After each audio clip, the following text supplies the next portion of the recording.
shortly before 6 o'clock was the failure of one driver to stop in time for slow traffic in front of him. KWCH-TV reports all 5 people were involved in the crash. Police say 2 people were taken to local hospitals. One with serious but non-life-threatening injuries. Another person transported as a precaution. And the Halloween trick-or-treating forecast for this evening, cool but dry. I'm Rick Everett from the news desk. Now to the sports desk and Doug Downs. Samaje Haynes-Jones finished with a game-high 19 points, and freshman Jamarius Burton added 16 off the bench, while the Wichita State Shockers survived a scare last night from Division II Catawba. Shockers won the game 75-64 at Coke Arena last night during last night's exhibition game. Greg Marshall says improvement is a must. A lot of work to do to get better and figure out a way to prepare for some of these teams that we've got coming in. The Shockers have 1 week to do that work as they have Louisiana Tech coming in next Tuesday, November 6th. From the sports desk, I'm Doug Downs.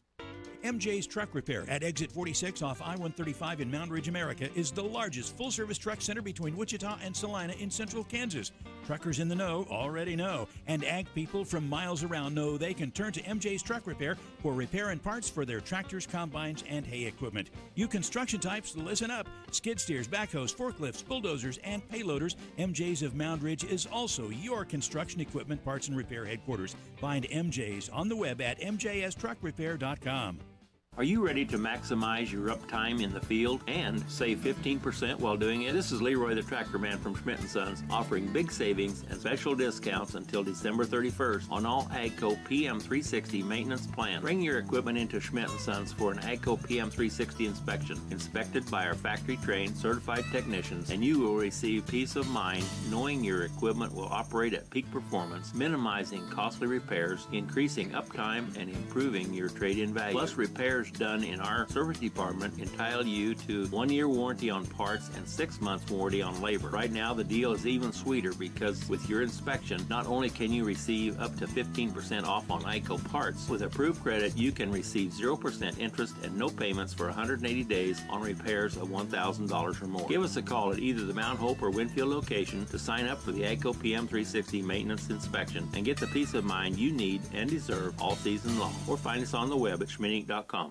Picture yourself in a hat. Anyone can look good in a hat. Whether making a fashion statement or dressing for activities, Hatman Jack's has the finest selection in the state. Driving caps, western hats, fedoras. fur and leather hats, all very affordably priced. And ladies, we are your hat headquarters. Come in and see why hat lovers from around the nation make Hatman Jack's their destination. At the Clock Tower in Delano. Hatman Jack's, 601 West Douglas.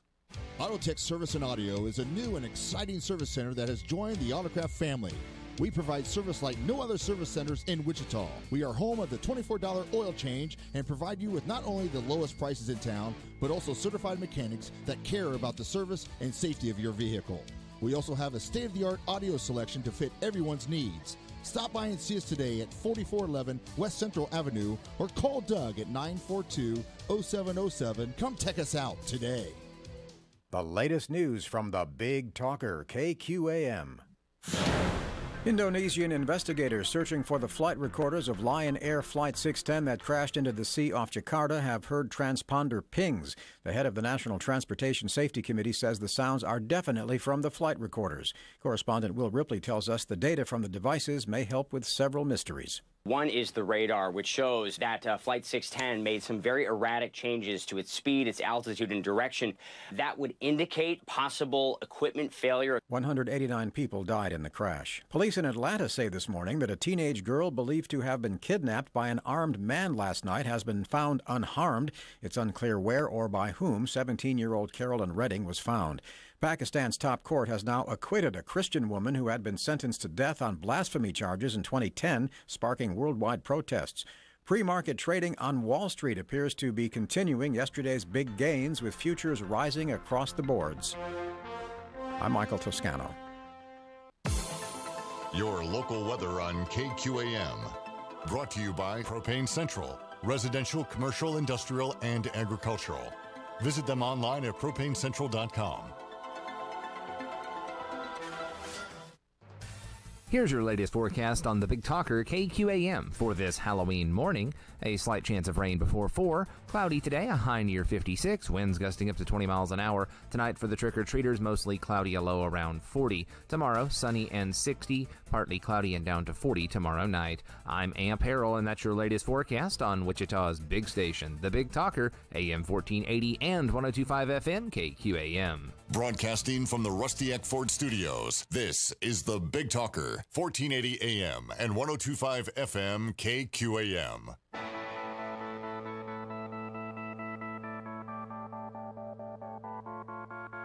It's time for Reason. They want the endorsements because they don't want to look as radical as what they actually are. And the Republicans that are endorsing them, they are showing not as a member of the Republican Party, but as an individual who is so desperate to fit in with the fads, with the trends. It's the retro thing to do, man. And I'm the Republican that supports the Democrat who hates the Republican agenda. This is the latest campaign because they can't win any other way. This is the Voice of Reason with Andy Hoosier. Then I'll get on my knees and pray. We don't get fooled again. Don't get fooled again. Oh, that's what I'm talking about. Welcome into the Voice of Reason. It is a spooky little day. Welcome in on a Wednesday. Happy Halloween to you, broadcasting live out of the heart of the nation here in Wichita, Kansas on the Big Talker, 1480 on the AM side, 102.5 on the FM side, KQAM. We are simulcasting today on TV, KGPT TV channel 2610. Good morning. Welcome aboard. It's an honor to have you along today on a happy Halloween. Welcome in. And we have, by the way, on the TV side, the audio is up and working again for you today. If you are listening on TV, then good morning and welcome aboard. We are on YouTube Live as well, youtube.com. Just find KQAM Radio. You can subscribe to the page. You can watch the feed, leave a comment. If you are watching on radio or on TV, if you are watching on YouTube Live, you will notice that things are a little bit different this morning because it's Halloween and because I have an opportunity to do something a little different for Halloween. Now, you can say, Andy, what in the world is going on? I will explain. And show of hands, by the way, how many people actually dress up for Halloween as an adult? Please tell me that, because all of the individuals here at the studio, none of them have dressed up in any way, shape, or form. Now, I am dressed up, and there's a story behind it, actually. I'm dressed up, and this is actually kind of cool to some degree, but I dressed up as Robin Hood today, and there's a reason for it, because we need to take back the narrative. It's time for us to take back the discussion when it comes to some of the metaphors that they like to use, when it comes to when they try and use examples of why progressivism works to some degree, and what they say, like usual, are lies and falsehoods and misrepresentations. And it's time for us to take back the dialogue ourselves. So I felt like dressing up like Robin Hood. And if you watch it, you can get on youtube.com right now, find KQAM Radio, and you can find the feed and you can see. But I also kind of took it up to another notch as well and did the whole like Braveheart war paint as well, because, you know, it was during the whole Crusade times and it was during the same thing. So, you know what, why not do the war paint? But then I realized that I probably made a mistake because, as you know, the PC thing in today's time is you're not allowed to do blackface, which I did not do blackface, but I did greenface. So I'm wondering, ladies and gentlemen, if that's offensive to Irish people. I'm wondering. Now, I am Irish myself, so maybe I can get away with it. But if I have a green face, is that offensive to leprechauns? Because this is probably going to be a new PC term now. After the radio host does this on television and on a live stream to where you can see it, there's probably going to be some type of movement, some type of awareness, and I may have protesters outside of the studio today with people concerned about green face because it could be very offensive to leprechauns, and it's in a very un-PC-like manner with the fact that I'm wearing a green Halloween costume with a green war-painted face on. So I'm curious if you dress up as, for Halloween as this, but they always, what do? When it comes to Robin Hood, for example, you heard Bernie Sanders even talk about it during the debate when he was debating Ted Cruz. And he said that Robin Hood was the epitome of the progressive agenda because he steals from the rich and gives to the poor.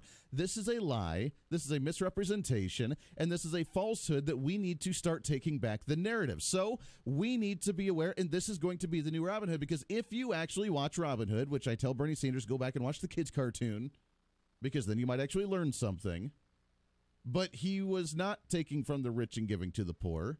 In fact, he is the iconic conservative, where we're sick and tired of the government taxing us to death and taking our wealth because of greedy politicians and greedy kings who wanted to control us and lord over us. So what did we do?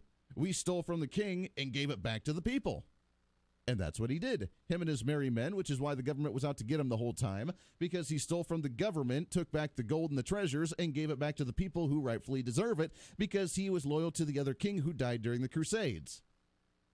So he's actually a conservative icon, not a liberal icon. So if you want to talk about conservatism versus progressivism today, we are the Robin Hoods. We're not trying to steal from the government in any way, shape, or form, but we are trying to take back what is ours, which means lower taxes, which means less regulation, which means our control of the government again, and no king is going to dictate over us and what's going to happen, which is why we need conservatives and Republicans in our governmental system. Because progressivism not only does tax you and take away your wealth for the kings and the lords for whatever they choose to spend on. Now, they say it's going to be spent on us, but we don't really believe that because we don't actually benefit from those things very well. Because if they do try and do it for us, then it's a very inefficient program. And if they don't do it for us, then, we never see that money anyways. So the progressives are the kings and the lords. Not that only, but if you believe in socialism, that turns to a dictatorship, and it really leads to tyrants controlling over us. So, ladies and gentlemen, today, on Halloween Day, on the Voice of Reason, we are Robin Hood and the merry men and women strolling around and frolicking around in the woods, trying to fight the kings and the lords, making sure that people go and vote appropriately, making sure that people go and vote, make their voice heard, to where we don't have tyrants, we don't have kings, we don't have lords lording over us as Laura Kelly would do, as James Thompson would do. Because, ladies and gentlemen, they are the progressives, they are the kings and the lords, they are the tyrants, they are the ones who believe that they should be able to control us based on taxes, based on regulation, based on our wealth that we've tried to create ourselves. They don't have the right to take it away from us. 316-721-8255. Happy Halloween to you. We're going to have some fun today. It's going to be a really big show, and I have some really, really, really big, exciting news that I will tease later in the show today.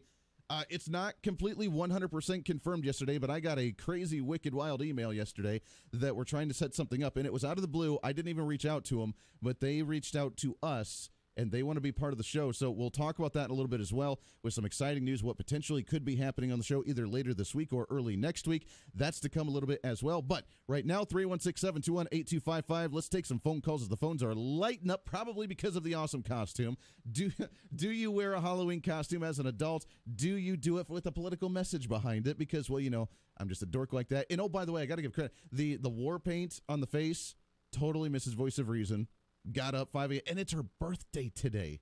Yeah, Mrs. Voice of Reason. It's her birthday today. And she got up, and all she wants for her birthday in the morning is a cup of coffee and a cupcake. That's her thing, is a piece of cake or a cupcake and a cup of coffee. I got that for her this morning. She did the war paint for me. Now we're ready to rock and roll. It's going to be a heck of a day. 316-721-8255. Line number 1. Good morning. What's your name? Scott. Hey, good morning, Scott. What's going on, sir? Well, it's important, I think, that we understand that you have other races that a lot of publicity hasn't been given to. Insurance commissioner, that's a very important race because, you have a lot of conflicts of interest with insurance companies taking premiums from the people, and at the same time, they're financing, like, police radar guns. So that's kind of like a conflict of interest. And you got to make sure that you got an insurance commissioner that is going to look in and investigate that. The other thing is you got these judges. You got to be careful that you don't put a judge up there trying to prosecute from the bench.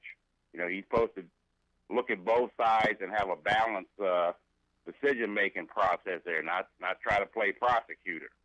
They already got a prosecutor. He's supposed to be the judge. Well, that's a good point, and I'm glad you brought it up because there are, and honestly, I've been talking to a lot of people who have done early voting and look at the sample ballots going into the election, and there are a lot of judges that you can retain or not retain on the ballot this year. And people have been reaching out and asking, do we retain them? Do we not retain them? And it's one to where we should look a little bit more maybe into the record of these judges if there's been any news stories. Now, these are not in relation in any way, shape, or form to the Kansas Supreme Court to retain or not retain, but these judge positions, and we just had one of the candidates on for Division 7 yesterday, Roger Woods. He was on the show, and it's a very fascinating discussion to have when it comes to the judge on whether they should go in, kind of how they're going to be making decisions on the panel and sitting up there listening to different sides, and as you mentioned, making a proper judgment on them. So, Scott, I appreciate that because that's a really great point, is one side of the election a lot of people don't necessarily pay attention to are the judges, and I think it is extremely important as we talk about the three branches of government and the judicial branch really having a massive amount of power and authority in today's society, more so than what they were really intended to have in our governmental system. Then we should probably look and see what type of judges we have on the courts. Appreciate that very much. Line number 2, let's go to it here. Good morning. What's your name? This is Jim. Good morning, Jim. How are you, sir?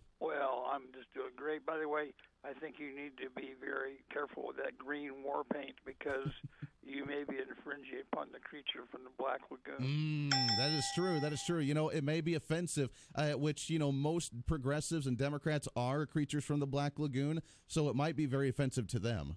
Actually, it's not the Black Lagoon they're from. They're from the pit where all the sewage gets pumped. See, there you go. That explains the weird fumes when we try and discuss them. Anyways, yes, I don't want to be offensive or on PC to individuals, but yet, you know, still, hey, we got to have our fun as well. Yeah. Did you notice that yesterday morning I was your first caller? Yeah. And I said we should handle the anchor baby problem. Yes. And I discussed that. And it wasn't 10 minutes later that the very first time I heard it announced on your national network. When the story came out. The hour break. That's right. I was ahead of the pack. I think you had a sixth sense on that one. You're right. The news broke shortly after that about what's going to happen with the anchor baby. So well played on that one. I really think that the president has power. You know, clearly, the intention of the people who wrote the 14th Amendment wasn't to make it so that every person who was here and had a baby created a citizen. They wanted to have people who were here who were citizens or intended to be citizens. Sure. You know, and had done everything legally. But it wasn't. I wrote a piece last night and sent it off to the White House, and I said that citizenship is not a door prize. Sure. Well, that's true. And, you know, I'm glad you did bring it up. We're definitely going to talk about the birthright citizenship today, the 14th Amendment, what the interpretation has been versus what it should be, and what President Trump's doing now. The executive order, kind of a unique way to handle this, and a lot of people are not happy about it, even libertarians and conservatives, about the executive order style of this. So we'll definitely get into that a little bit deeper. So, Jim, I appreciate that very much. And I'm glad. See, you know what? On the ball. This listenership here, this show, we break things before they even happen, baby. Or maybe we cause them. Whoa, what do you think about that one? Yeah. What do you think about that one? 316-721-8255. Let's go to the phone to your line number 3. Good morning. What's your name? Hey, good morning. This is Deacon. Deacon, what's happening, brother? Man, it's a beautiful day out here. I'm loving it. Now, are you wearing a Halloween costume? Come on. I am. Right now, I am dressed up as a garbage man. looking like a guy with a job. I like it. Well done. That's right. Well, you know what? Many individuals are wearing that nice Halloween costume today of actual workers. Maybe progressive. You know what? Maybe progressives, that could be their Halloween costume today, is they could pretend to do something that they're not. Exactly. I'm digging your costume, too, man. I'm loving that. Hey, I appreciate it. See, you know what? Now, do I look like a proper Robin Hood? Oh, yeah. Okay. Oh, yeah. Okay. Because I walked in studio here, and the two sports dorks and the news guy both looked at me and said, Andy, what are you? And that's because they think about, you know, Robin Hood from the Hollywood movies. From the Disney and they don't character. Think about the guy who, you know, yeah. or they don't think about a guy running around in the woods going, "Yeah, I don't want everybody to see me and put an arrow in my butt." So, well, that is true. That is true. Now, I will give them credit that Robin Hood did not, in at least the depictions that we had the face paint on. But I figured it was during the Crusades. It was during the same time as like the Braveheart thing going on, and war paint was very big at that time. So why not just play into that a little bit more as well? But then I realized, I don't know, maybe I'm insensitive to leprechauns. You know what it is. You are just mean to fairies because it could be like the little green fairy guy, or I don't know. Well, that is true. Well, I will say that my daughter this year, and I don't know if this is insensitive or not, but she is a butterfly fairy. Ooh, see, you're letting your daughter appropriate somebody else's culture. That is true. She's appropriating the culture, and she's really diving into the whole feminist girly thing of a pink butterfly fairy, and that's probably insensitive. If she chooses to not be that, then we should accept it, right? Yeah, that's right. Yeah. Hey, real quick, have they about got you straightened out on YouTube, so that way I can share the show with my friends later?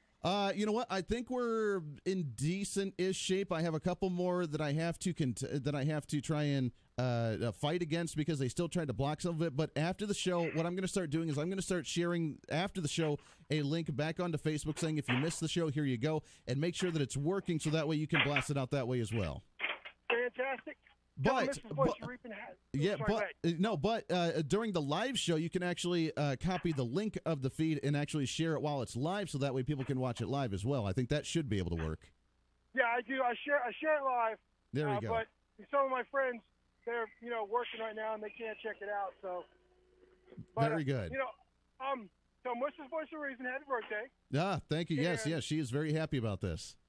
16 years ago today, my wife decided she was going to put up with me forever. Today's my anniversary. I love it. Happy anniversary. See, you know what? Today's a great day to make this all happen. Halloween is kind of a fantastic day today. What do you think?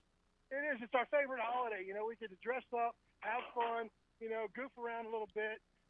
This evening, we're going to go down and hand out candy down on Main Street to a bunch of kids. It's going to be fantastic. I love it. Well done on that one, Deacon. Happy anniversary, my friend. That's absolutely fantastic, and happy Halloween to you. Enjoy it, and enjoy that costume of being that garbage man. You don't have to do that forever kind of thing. It's a day Halloween costume. There you go.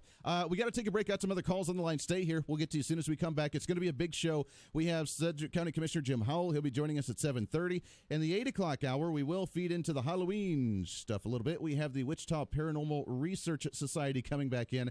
They join us every year on the show during Halloween to talk about ghost stories and ghost hunts that they do in the area. Going to be kind of fun. Plus, we will, don't worry, it's still election time. We're not going to forget about the politics.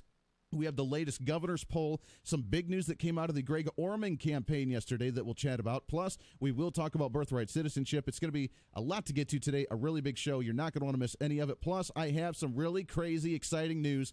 If it happens, we're waiting on a final confirmation right here on the show. Don't miss it. 23 minutes past the hour. We'll get to you as soon as we come back here on The Voice of Reason.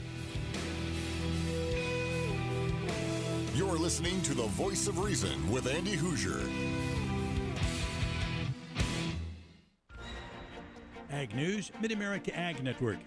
The National Corn Growers Association is looking for new uses of field corn to find markets for excess production. One of NCGA's strategic plan goals is to partner with industries to establish 3 new uses for a minimum of 75 million incremental bushels by 2020. The Consider Corn Challenge helps NCGA reach that goal, according to Jim Bauman, NCGA Vice President for Market Development. Consider Corn Challenge is an open innovation contest designed to identify new uses of corn in the bio-based product field. So essentially taking corn or DDGs or ethanol or other value-added products from corn and then converting those into ingredients that can go into a bio-based product. NCGA announced the second Consider Corn contest this week. Bauman says the contest seeks demand for bushels of corn that are left unused following a marketing year. Our growers today are producing around 2 billion extra bushels of corn each year when you look at demand versus production. This contest is designed to drive demand for bushels that would otherwise not be used in the current marketing year. So it's not taking bushels away from animal feed partners. It's not taking bushels away from ethanol. It truly is trying to find a home for those excess bushels that are out there today. The first installment of the contest garnered 33 submissions from 8 countries. He says the contest seeks proven products that can impact corn demand as quickly as possible. So we are actually offering a $150,000 prize pool for the winners. Between 3 and 6 winners will be identified, and depending on the number of winners, that $150,000 prize pool will be split evenly. We're not just looking for a off-the-shelf idea. We are looking for those who have at least proven at the lab scale or bench scale as far as their conversion process and has a pathway forward as far as commercialization. And you can learn more online at ncga.com. Ag News from Mid-America Ag Network. Starseed offers excellent wheat seed treatment options. Our fungicides and insecticide packages help provide top-level performance in your crop. Starseed wheat treatments are proven in controlling numerous seed and soil-borne diseases while guarding against insect damage. Our family of products offers diversified solutions to tackle all those unwanted problems. Call Starseed today at 800-782-7311 or visit our website at gostarseed.com. The kids are back in school, the holidays will be here before you know it, and all that means one thing for sure. You've got more on your plate sometimes than you know how to handle. Take house cleaning off your to-do list and free up more of your precious time by calling the maids. Your home will be clean from top to bottom, ceiling fans to baseboards, so give yourself the gift of free time. Call the maids at 832-9058 to schedule your home for every other week service and spend your time doing more of what you really want to do. I've got better things to do. Call the maids at 832-9058. If you wear eyeglasses or just getting your first pair, did you know there's an eyewear shop that has 45 years of experience? Kent and Roxy's Spectacle Shop has been framing faces for over 4 decades. The Spectacle Shop has hundreds of frames, including the exciting exclusive lines of Woo, Roger, and LA Eyeworks, and the State brand made right here in the USA. Your lenses? Kent and Roxy take seriously the quality and precision of your corrected eyesight. Be independent, take a bold step for optical freedom. Come see the difference for yourself. Visit Kent and Roxy's Spectacle Shop, 306 North Rock Road, Wichita. Dr. Roger Marshall just got to Congress, but he's already getting results for Kansas agriculture, regaining a seat at the table for Kansas on the Ag Committee, delivering on his promise, a lead negotiator on the Farm Bill, providing certainty and stability to Kansas farmers, ranchers, and rural banks. That's why the Kansas Farm Bureau, the Kansas Livestock Association, and every major agriculture group are behind Roger Marshall 100%. And so is Bob Dole. There are 2 kinds of people in Congress, the politicians and the leaders, and Roger Marshall is a leader. Roger rolls up his sleeves and goes to work for people in his district. Roger's a doer, not a talker, and Roger's kept every promise he's made. That's the right way to do it, and Roger Marshall is the right man for the job. Let's all keep him working for Kansas. I'm Roger Marshall, candidate for Congress, and I approve this message. Paid for by Kansans for Marshall.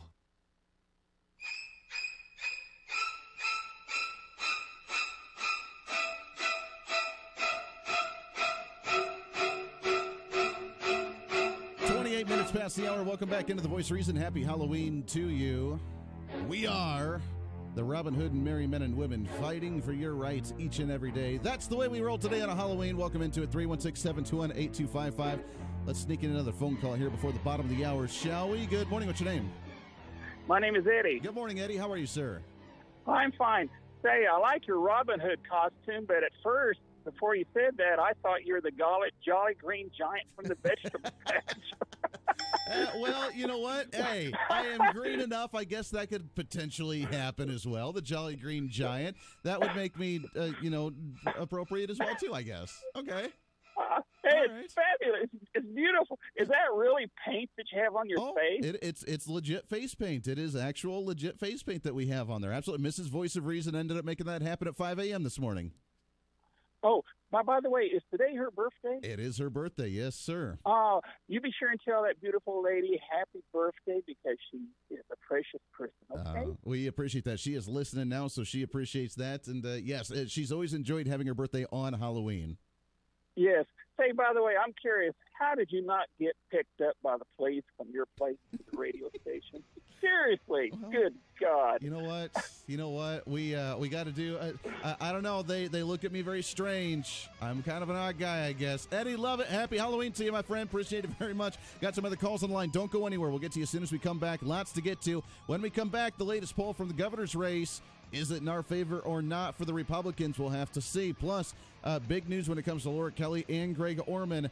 Good news, bad news. How do we come back? How do we come out of this? And how do we prevail in the end? We'll see what happens. This is The Voice of Reason on a Wednesday. Stay here.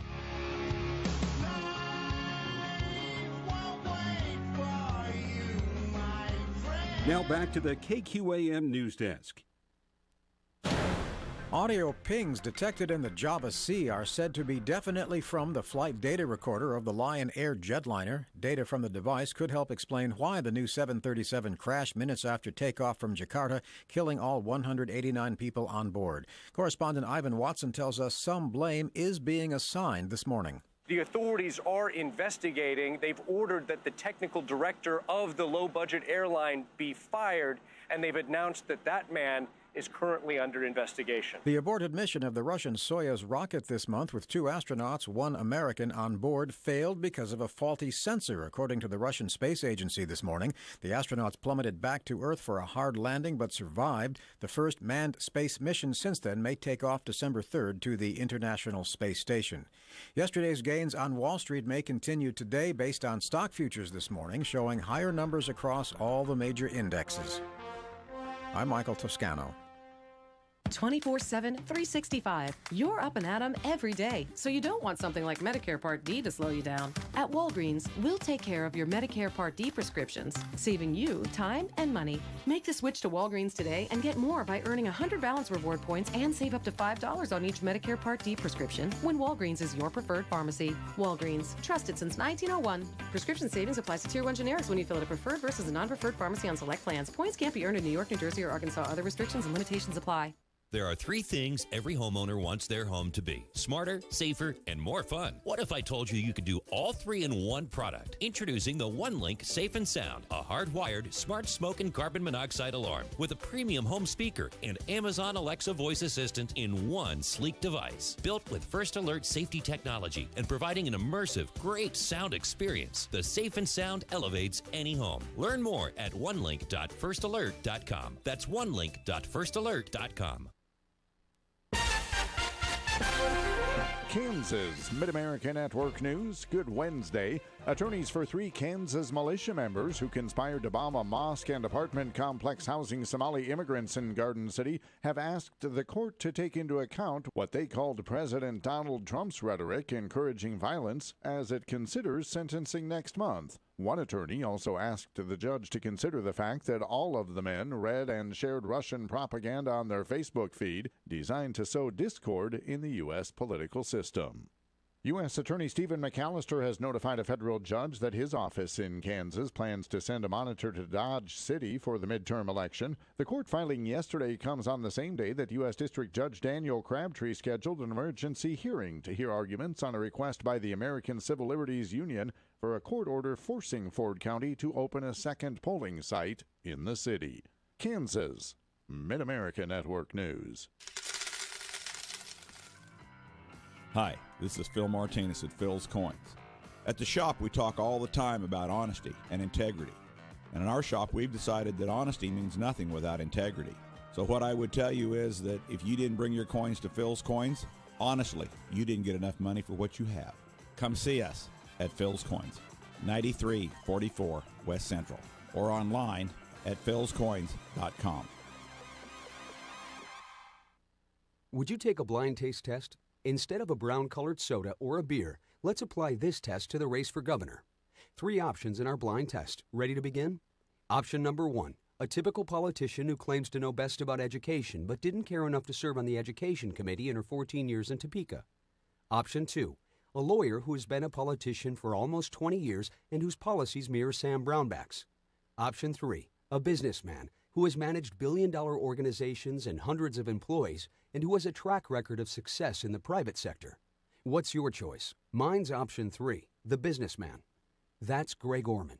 Greg Orman will grow the Kansas economy and make sure our tax dollars are spent wisely so we can invest in our priorities like education, healthcare, and infrastructure without having to raise taxes. Greg Orman, obviously the best choice to move Kansas forward as governor. Paid for by Orman for Kansas, Tim Owens, Treasurer. Here's your latest forecast on the Big Talker KQAM for this Halloween morning. A slight chance of rain before 4. Cloudy today, a high near 56. Winds gusting up to 20 miles an hour. Tonight for the trick-or-treaters, mostly cloudy, a low around 40. Tomorrow, sunny and 60. Partly cloudy and down to 40 tomorrow night. I'm Amp Harrell, and that's your latest forecast on Wichita's big station, the Big Talker, AM 1480 and 102.5 FM KQAM.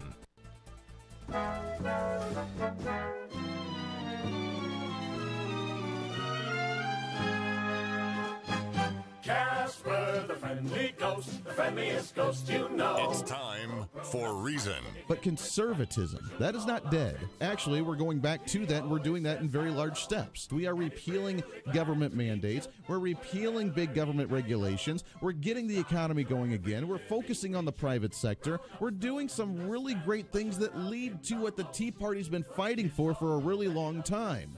The Voice of Reason with Andy Hoosier. So you know what? We are doing that each and every day right here on the program, advancing conservatism, waking you up the best way we know how to do so right here on the Voice of Reason. Welcome in 316-721-8255, 316-721-TALK. The average, normal, today's current event, Robin Hood.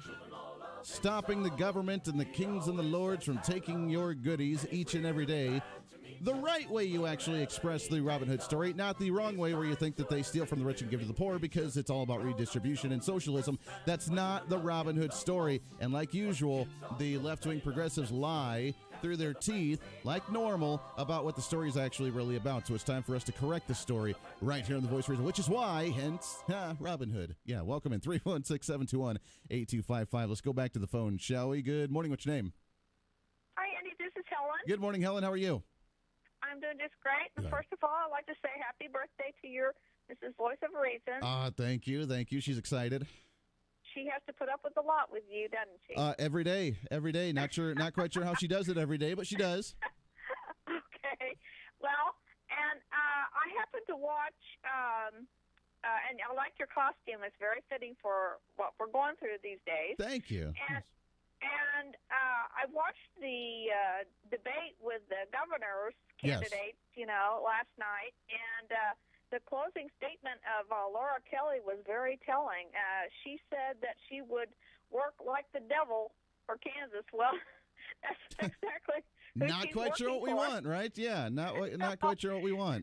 No, that's pretty much what the progressives and Democrats, are doing. Is they're working for the devil, and they're taking this state and this nation towards Satan all the more. We don't want that. Well, I will say, I didn't get to watch the full debate last night because there's been so many of them, but they are on their last, stretch right now. They are really trying to push it. And from what I did see, I thought it was very well. I mean, it was kind of the same information that we've been hearing throughout the campaigns right now. But I find it very interesting that, as you mentioned, I mean, they're a little bit more fired up, and they're trying to maybe I don't know how many are honestly still undecided voters at this time, but it's really fun to watch them try and stretch out and try and reach out to those that may not necessarily be on their team right now. Yeah, well, the Lord says, by their works you shall know them. Mm-hmm. That is very true. Let me ask you, for being very religious, do you celebrate Halloween? Well, Halloween historically in the dictionary and in the encyclopedia, it means holy evening before All Saints Day, which is tomorrow. So I think it's a Celtic traditional. It started that way, and they would dress up in costumes and pretend to drive out all the evil spirits. Oh, yeah, that's what I heard. That's what originally what I thought, or what I had heard from some cultures, was that you wear the Halloween costume because the evil spirits were awake at the day for that day. So what you did was you disguised yourself so the evil spirits wouldn't recognize who you were. Well, and you chase out the evil spirits before All Saints Day. Well, see, tomorrow. Tomorrow. So there we go. So so there is a religious connotation to it that we can enjoy. Exactly. Hey, all right. And I think it's great. Make hay while the sun shines. Just have fun. Hey, there we go. That's what I'm talking about. Helen, I appreciate it very much. Not to mention, of course, that Halloween is, of course, the day that progressives love the most, where you get to go and knock on someone's door and threaten them, or unless they give you free goodies. So there is the progressive side to that as well. 316-721-8255, 316-721-TALK. Did you watch the debate last night, the governor's debate from KSN TV? As I think this is the last one before the election on Tuesday, but they did go at each other a little bit, took some jabs, and they had some fun with it. That's a big problem, as they mention the utility rates. Big problem. Both of us balancing our pocketbooks, and for businesses trying to decide whether to stay in Kansas. The KCC set rates. It has to follow laws that order utilities to spend money and require the commission to let them recover the cost from customers, according to Kobach. Some say that they're overfunded. Some say we need to handle some of the... I'm glad they brought up utility rates, honestly. They didn't do that, I don't think, in the previous debates, at least not very much. So did talk about that, talk about, of course, the normal topics they usually had done, and we'll see what happens with it. If it changes the polling anymore, I don't know if it necessarily would sway the polling one way or the other with the last few days into the campaign or before the election. If you don't know who you're voting and supporting now, then there may be a problem because it's only been going on for the last year. But according to the latest Wichita Eagle, now this came out as of yesterday before the debate, but Kelly leads Kobach in campaign contributions by nearly $1 million. I knew something was fishy. When we read the campaign open records, there was very little money. If you remember, Laura Kelly only was showing like $200,000. We knew that wasn't the case. It takes close to $1 million to run a governor's race campaign here in Kansas, even more so this year because Chris Kobach already had $2 million at that time. Now Laura Kelly is $1 million more than Chris Kobach in the campaign funds, and that's what he's been doing, is trying to scramble to match a lot of that just to be able to compete, not necessarily compete or try and match, but he's been doing what he could to put as many TV ads on, do as much campaigning as they can, doing the Red State Tour, and it's been a little bit more brutal race than it has been in the past, which I think is okay. Now, here's the thing, though. I don't know if it's going to calm down from in next soon years from here, 8 years from now, 4 years from now, if it's going to calm down or if it's going to heat up even more. If you follow the trends of politics, it seems to get more heated each and every year, more and more and more and more and more. What used to cost $1 million to run a campaign for governor, now is it going to cost $3 million to run for governor? As we talk about the amount of money coming in, the special interests that are going to be involved, it's going to be fun to watch from here on out. But Chris Kobach and Laura Kelly really matching toe-to-toe on this. But Democratic candidate Laura Kelly has outraised Republican Chris Kobach by more than $900,000 since the end of July, and $500,000 available to spend in the final week of the campaign. Kobach has $61,000 left, according to the Wichita Eagle. Kelly's fundraising advantage comes up. Polls indicate a tight race ahead of the November 6th election, where she's up by 1 point in the latest poll. Now, I don't know whether that's true or not. I have a very difficult time believing that, but according to KWCH just a few days ago, that Laura Kelly was up 40%, Chris Kobach 36%, and Greg Orman at 10%. 9% still saying either I don't know or I cannot vote. Now, it is a 4-point race, according to KWCH, with a 4% margin of error, which means we're still in that race where we have no idea what's going to happen right now, which is kind of interesting. So the question is, who's going to do the big October surprise going into the election in the final days to really shake this up? Was the debate it? Is Laura Kelly really that 1 or 2 or 3 or 4 points ahead? That 4-point margin of error really shows people just don't know yet. The other is still at 5%. That's the big good. And now, again, I take polls with a grain of salt. They don't Q&A everybody. They don't. The questionnaire doesn't go out to everybody. They think they get a good sample. I think samples are always miscued to some degree because they always want the result that they get, so they reach out to certain areas and demographics that they know they're going to get a certain response from. So I honestly think that Laura Kelly may not be ahead as much as they say with 4%. I think Chris Kobach honestly would be up by 1 or 2%, but Greg Orman's still polling at 10%, and the other is at 5%. Where is that other going to be? Is it going to that Libertarian candidate, and why would you do that? That's my question. Is it going towards the other independent candidate, and why? Is it the I don't know? We haven't decided yet. What's going to happen with this one? It is too close to call. I know that they're panicky in the last couple of days. I don't know. I don't know. I mean, I still have my faith. I think that Chris Kobach's going to walk away with it, but with the way that they portray this, the way that they come after, and the fact that Laura Kelly has $900,000 more than Chris Kobach and close to $500,000 in available cash for the last couple of days, I don't know if it's going to be worth anything.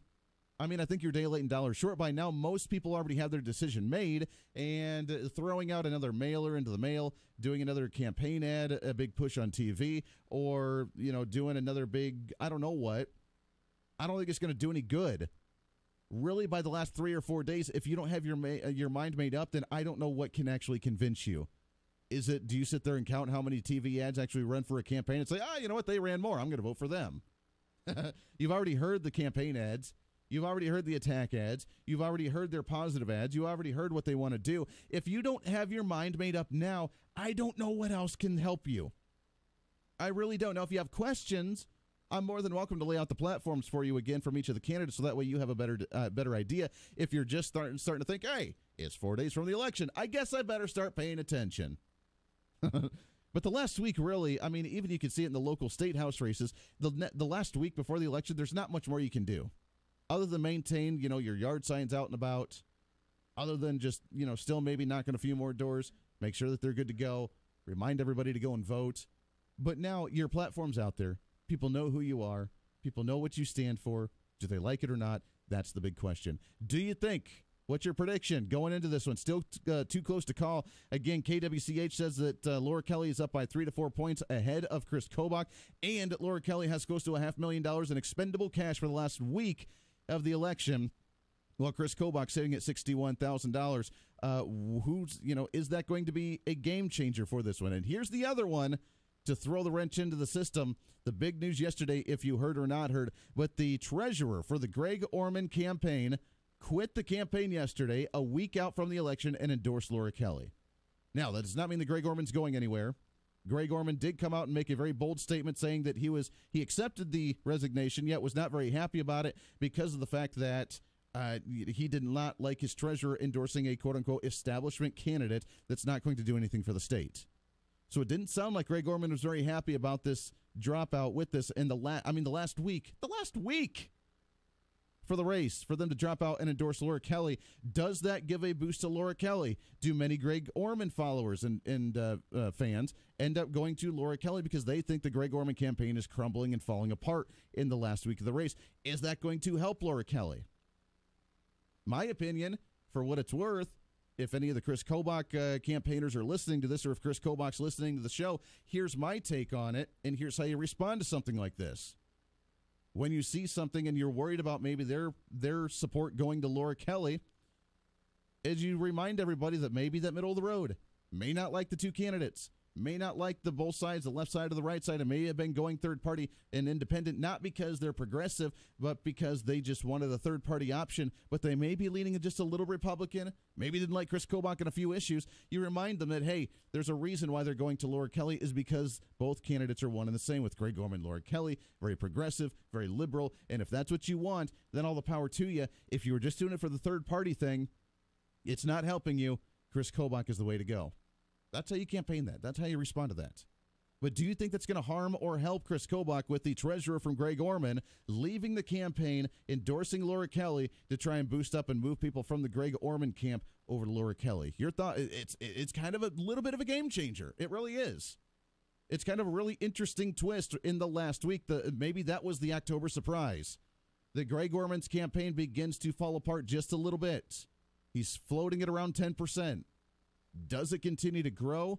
Does it does it begin to waver now and slide towards either Chris Kobach or towards Laura Kelly? For the independent voters that are wanting that third-party option, that just didn't like the two candidates and their big candidates beginning to fall apart, if they're not left-wing progressives wanting crazy higher taxes, Chris Kobach is the only option you have for you to actually count and matter and do something positive. 316-721-8255. We got some calls on the line here, so let's go right to them, shall we? 48 minutes past the hour. Line number 1. Good morning. What's your name? This is Scott again. I didn't get a chance to finish my point, but I think President Trump ought to make it to where if you come into the country illegally, you should never be allowed to get American citizenship. And also, Laura Kelly is taking special interest money. That's why she's got so much. Well, that's what it is. And a lot of her money coming from out of state. She's getting massive super PAC money. She's getting a lot of money, as you mentioned, from special interests, from ones that are not reflective of us in any way, shape, or form. And she's getting a lot of money from out of state. So, yeah, I mean, come on. We had President Trump come in and rally in the state of Kansas. We had Vice President Mike Pence come and rally in the state of Kansas for Chris Kobach. That brought in a decent amount of money for Chris Kobach, which is very good. The fact that she can still outraise him means that she's getting a lot of crazy money for some really big donors elsewhere. So if it is the campaign finance that you're concerned about, and you're really concerned about where the money's coming from and who's actually being representing the people and who's representing their own special interest, Laura Kelly could not have raised as much as she did and outspent Chris Kobach by $1 million on the campaign trail without some really crazy dark money coming in from special places, when the fact that even we had the president and vice president of the United States coming to Kansas to rally for Chris Kobach. That's crazy.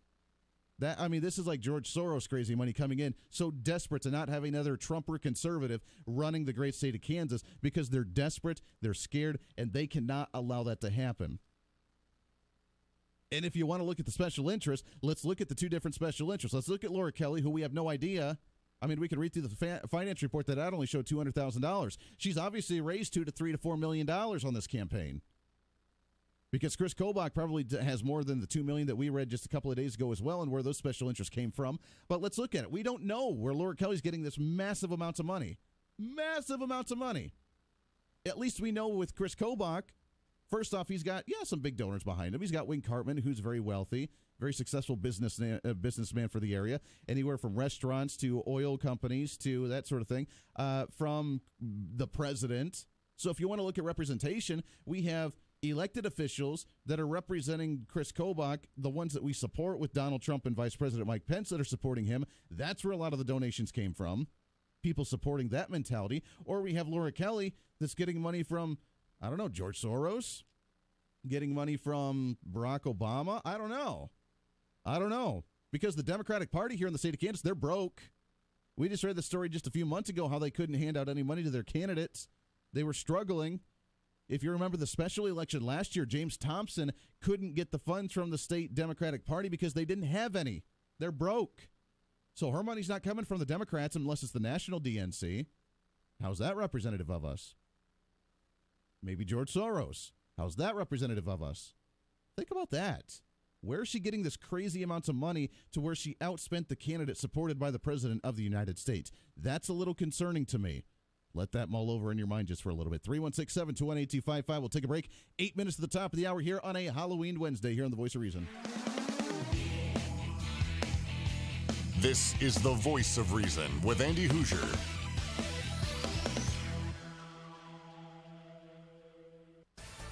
Market information, Mid-America Ag Network. We saw some tough going in our futures markets on a Tuesday. December corn finished down 2 at 364 3/4. March down 2 3/4 at 377 1/4. December Kansas City wheat down 6 3/4 at 494 3/4. March down 7 1/4 at 520 1/2. All three of the wheat markets finished in the red on Tuesday. Not a good day. Soybeans did not fare well. November beans down 5 1/2, 833 1/2. January beans down 10 3/4 at 847. December soybean meal was down by $3.10 at 305.10. January was down $2.90 at 307.10. We saw a bit of an improvement with soy oil. December was up 11 points at 28 even. January up 11 points at 28.22. So all was not a total washout in the soy complex, but the beans themselves, along with corn, Kansas City wheat, really had some struggles on Tuesday. Things got no better with cattle. Cattle finished lower. Hogs did manage to stay on top. December live cattle down 45, 116.80. February down 50 at 122.30. November feeder cattle down 172 at 152.17. January feeder cattle down 172 at 148.10. So not a pleasant day for cattle. The early contracts in hogs were up, but that was about it. December hogs up 15 at 59 even. Feb hogs up a nickel at 66.95, but that was pretty much the end of the good news in hogs, so mostly lower in the livestock complex. Cotton had a tough day. December cotton down 27 points at 76.90. March cotton down 30 at 78.36. So cotton did not fare so well. Crude oil was having a tough day late in the afternoon. December crude down 74 cents at 66.30. All of the energies were tracking on the downside late in the day. Kind of a tough day for the futures markets on Tuesday. Update from Mid-America Ag Network. Midterm election 2018 is upon us, and your home for the latest news is right here on the Big Talker KQAM. Join myself, Andy Hoosier, during the Voice of Reason from now until Election Day as we talk to candidates, cover the latest news, and break down each of the races. Plus, join the Big Talker KQAM on Election Night as we give you the latest numbers as they come in. From county commission to congressional seats, your source for election 2018 is the Big Talker KQAM. Brought to you by The Spectacle Shop, Continental Truck Accessories, and Phil's Coins.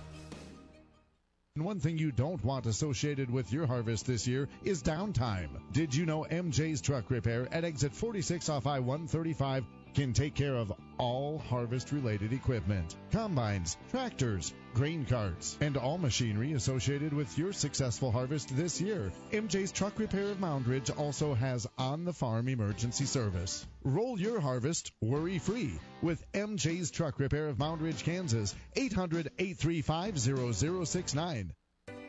After 44 years as Shire Signs, Park City's Shire Signs is now Shire Graphics, with the highest quality of big truck and fleet logos, as well as vinyl decals and other vehicle graphics. Shire Graphics will still provide the highest quality of those items, and now is leading the area in digitally printed vehicle wraps. Superior quality digital vehicle graphics from Shire Graphics. Our niche is your need in vehicle graphics, from single vehicle to fleet. Shire Graphics at shiregraphics.com.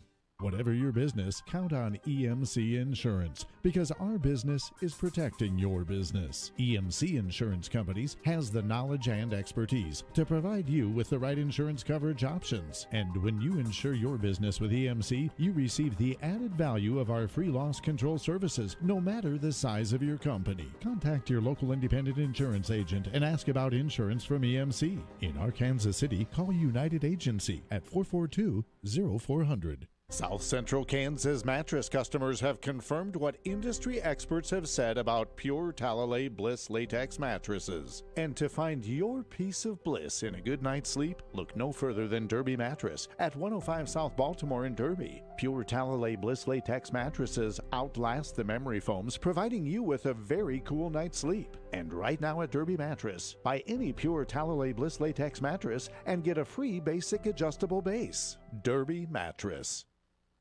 I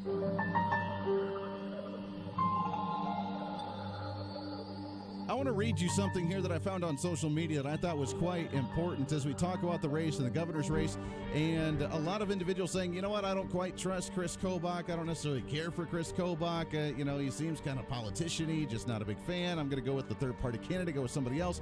I want to read this to you that I thought was quite nice from someone who is very close with Chris Kobach, that knows him, that's worked with him for a long time. And we've said this as well, but Laura Kelly and the Democrats win by lying and deception, because every one of her ads, I've never seen it before, flat out lie. Absolute flat out lie. Never seen someone be able to lie to your face so much and people get away with it. But here's what she had to say. Democrats win by deception. Every single Laura Kelly ad misleads Kansans, and she can't run on her own record. And you want to run and trust somebody that actually misleads you left and right. Number one, Kelly voted for the largest cut in school funding in 2009 and 10 under Governor Parkinson. The effects of those cuts were felt during the Brownback term, and he was blamed for it, like Republicans usually are. Number two, Kelly voted for the largest increase in Kansas income tax in our state history and voted for the highest state sales tax ever. Don't talk about that much, do they? Well, they talk about trying to cut spending and cut taxes. Yeah. Governor Kelly voted for concealed carry without a permit in 2015. Now she's against concealed carry without a permit because she, is all for the Democrat mantra and the Democrat agenda. They can't make up her mind. Kelly voted for Chris Kobach's voter ID bill when it came through, but now she's against it. Again, not able to make up her mind and lying through her teeth how it's a bad thing. Kelly voted numerous times to keep partial birth, late-term abortions, and dilation and extraction abortions. You can see for yourself that her voting record, that she's a liar, she has misled you, and she's asking you to vote to trust her. Well, sorry, can't do it. Got to take a break. Hour number 2 right around the corner. Lots more to get to right here on The Voice of Reason. Stay tuned on a happy Halloween.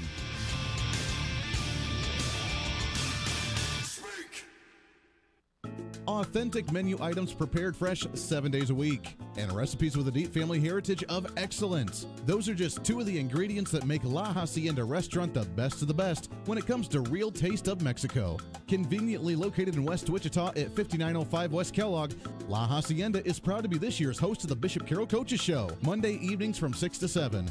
Daily menu or drink specials and dinner-friendly hours beginning at 11 a.m. daily. The real taste of Mexico, La Hacienda, 5905 West Kellogg.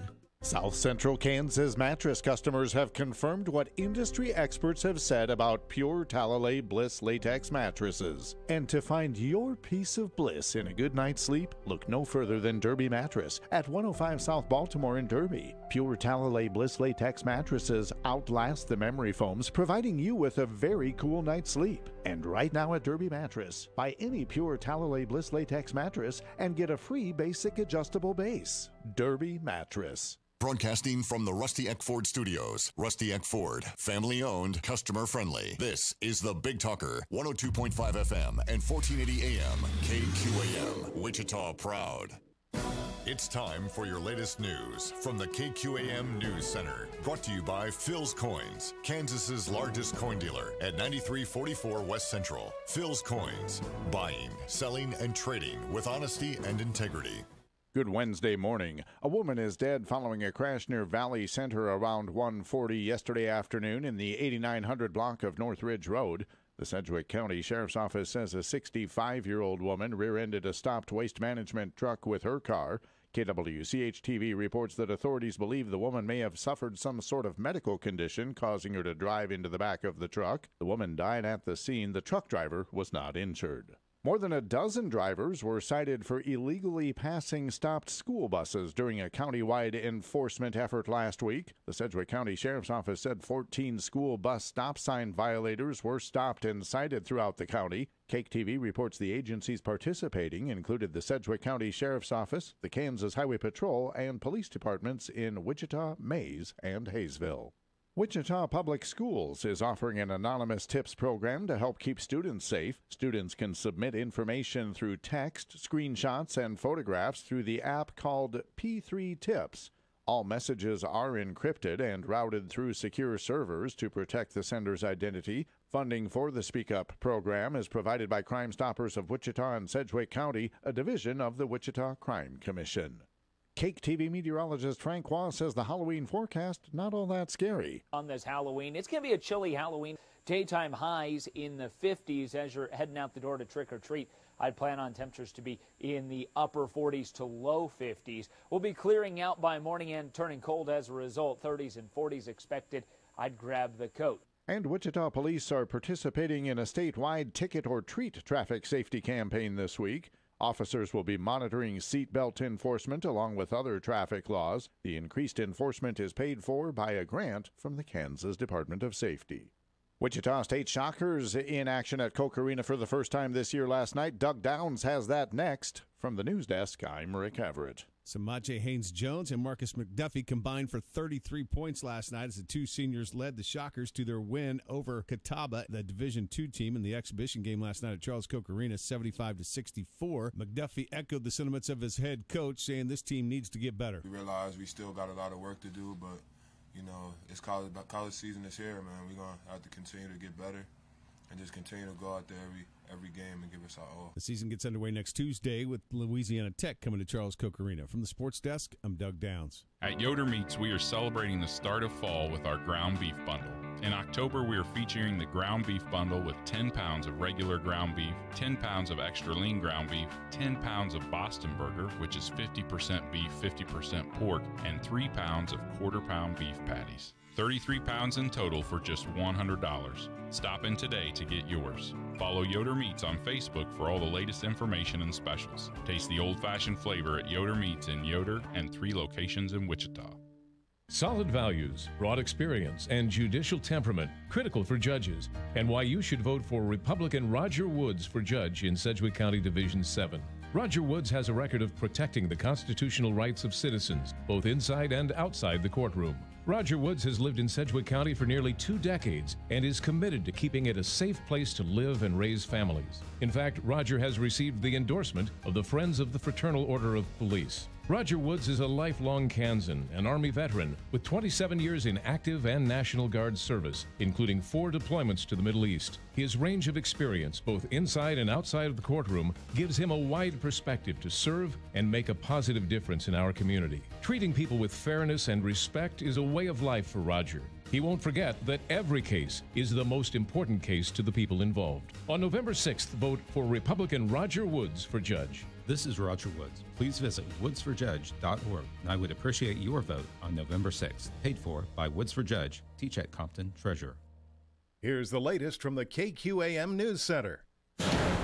Audio pings detected in the Java Sea are said to be definitely from the flight data recorder of the Lion Air jetliner. Data from the device could help explain why the new 737 crashed minutes after takeoff from Jakarta, killing all 189 people on board. Correspondent Ivan Watson tells us some blame is being assigned this morning. The authorities are investigating. They've ordered that the technical director of the low-budget airline be fired, and they've announced that that man is currently under investigation. The aborted mission of the Russian Soyuz rocket this month with 2 astronauts, 1 American on board, failed because of a faulty sensor, according to the Russian Space Agency this morning. The astronauts plummeted back to Earth for a hard landing but survived. The first manned space mission since then may take off December 3rd to the International Space Station.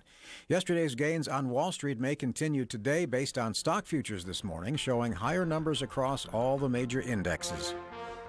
I'm Michael Toscano. Your local weather on KQAM.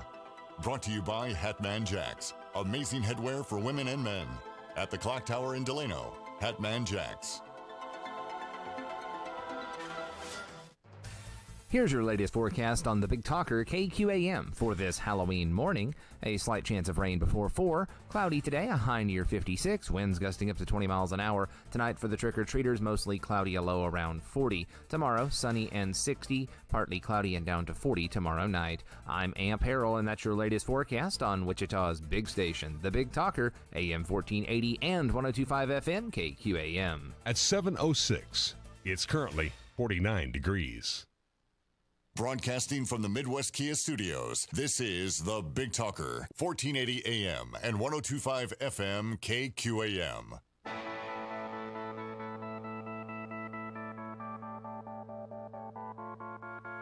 It's time for Reason. They want the endorsements because they don't want to look as radical as what they actually are. And the Republicans that are endorsing them, they are showing not as a member of the Republican Party, but as an individual who is so desperate to fit in with the fads, with the trends. It's the retro thing to do, man.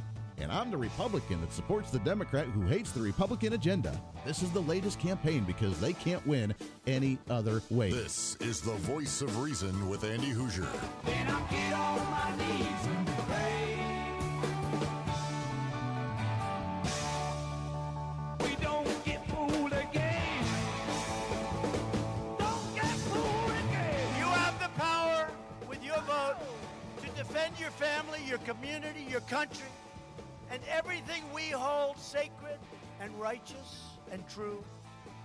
Loyal citizens like you help build this country, and together we are taking back our country, returning power to everyday great American patriots. You know what? We do that every single day right here on The Voice Reason. Welcome into it. Hour number 2 of The Voice Reason on the Big Talker, 1480 on the AM side, 102.5 on the FM side, KQAM. Simulcasting on TV as well, which does have audio this morning on KGPT TV channel 2610. Good morning.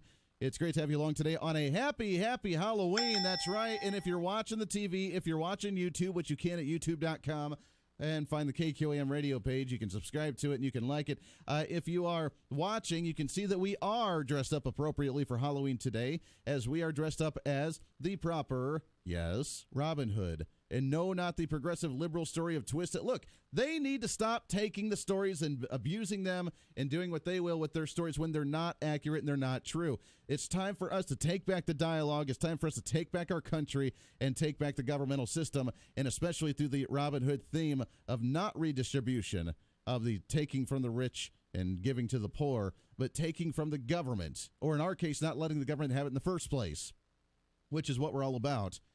Taking from the government and giving back to the people where it belongs.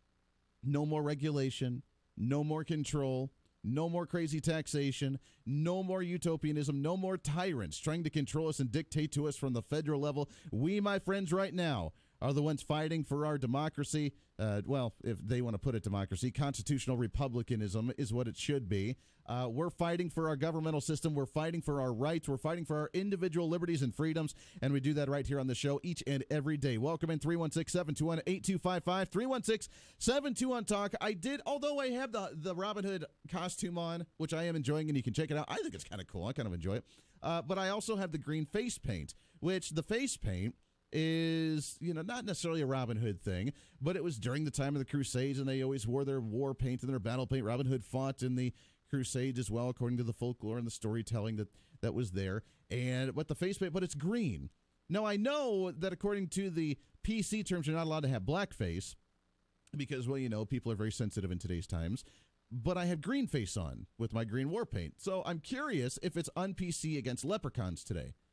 That's what I'm kind of concerned about. I don't know. I might have to ask the professionals later. We have the audio on what's appropriate and not appropriate for PC Halloween costumes that we will play a little bit later in the show today. We'll see if they mention green face, because green face may be very, or it could be offensive to drunks who puke all the time and have the green face. I don't know. One or the other, but I have the green face on today. Not sure if it's quite PC or not yet, but you know what? I don't really care. 316-721-8255. Let's start off hour number 2 with a phone call. What do you say? Good morning. What's your name? Hi, this is Kurt. Hey, good morning, sir. How are you? Doing well, and you? Yeah, living the dream every day. Hey. Well, I'm not sure about leprechauns, but it might be PC against the little green guys from Mars.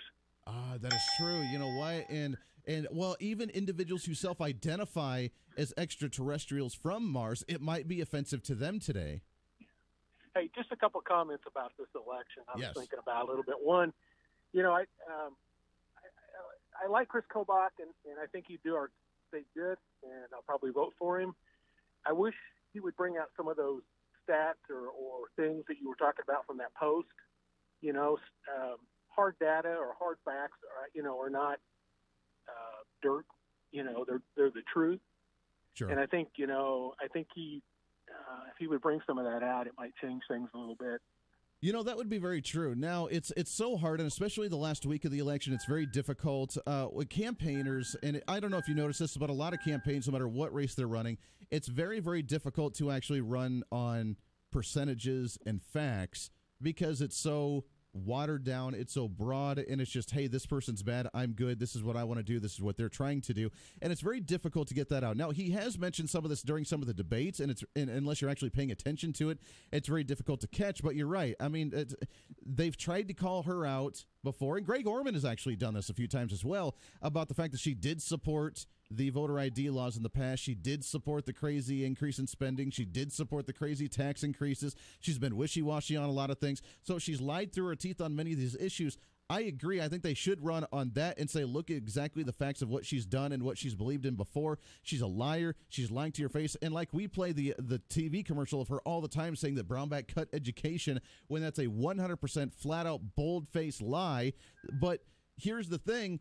Democrats don't care. If we say this stuff, they're going to just say, oh, well, there's an excuse for it. And they run down the list of why it's an excuse and why it's justified and yada, yada, yada. And she's still better than Chris Kobach because Chris Kobach, they're going to respond by saying Chris Kobach, no facts or anything, but Chris Kobach is a Nazi and a white supremacist.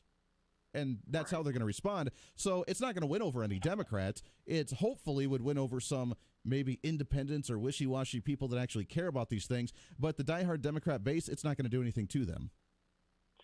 And one other thing, I don't know if you talked about the debate on Channel 3 last night. One thing that really caught me at the very end, they were all got their little, final comment in, and Laura Kelly said, well, I'll work like the devil. I thought, okay. Yeah, working like the devil. Well, she would be the devil to Candace if she ends up getting in there. So I guess she did tell the truth there to some degree. Yeah. Have a good day. Hey, I love it. Happy Halloween to you, my friend. Appreciate the call very much. 316-721-8255. No, you're right. I mean, that's the second person that's mentioned that comment, which I find kind of hilarious. You're right. I mean, she's working like the devil. Okay, well, most people usually don't care for that. So good luck to you, and I'm glad that, is that almost like the Hillary Clinton gaffe that happened a couple of days ago? Or whatever. That's childish. What do you think of Cory Booker's, and you didn't comment on him, and you feel free? Oh, I adore him. What do you think about him saying kick them in the shins, essentially, start to get to that kind of political? Well, that was Eric Holder. Yeah, Eric Holder. Yeah. I'm sorry. Yeah, I know they all look alike. No, they don't. Oh, well done. Oh, well done. And they call us the racist. Eric Holder, Cory Booker, two black guys. Yeah, whatever. They all look the same. Whatever. They call us the racists. Maybe that's the kind of gaffe that Laura Kelly had yesterday. I'm going to work like the devil. I don't know if you want to do that, but well done. 316-721-8255. Let's get a phone call here. I thought that was hilarious. I mean, come on. It showed her true colors. And now whether, again, we could say, she's not really saying the racist thing, but just imagine if Donald Trump said, yeah, they all look the same, whatever. Could you imagine? The panic the media would ensue after that, the craziness, the Democrats, they would be assaulting the White House right now saying that Donald Trump said all black guys look the same. They all look the same, that he's a racist. He's a terrible human being. And that's Hillary Clinton right there. Or whatever. That's childish. What do you think of Cory Booker's, and you didn't comment on him, and you feel free? Oh, I adore him. What do you think about him saying kicked him in the shins, essentially? Start to get to that kind of political. Well, that was Eric Holder. Yeah, Eric Holder. Yeah. I'm sorry. Yeah, I know they all look alike. No, they don't. Oh, well done. Oh, well done. I know that's going to be in the media for a while. Well done, Hillary. Can't come back from that one. 316-721-8255. Let's take a phone call here. Good morning. What's your name? Good morning, Andy. It's Nick. Nick, good morning, sir. What's going on? I'm doing well. Thank you. I love your outfit this morning. Thank you. Awesome. Happy Halloween to you. Sure.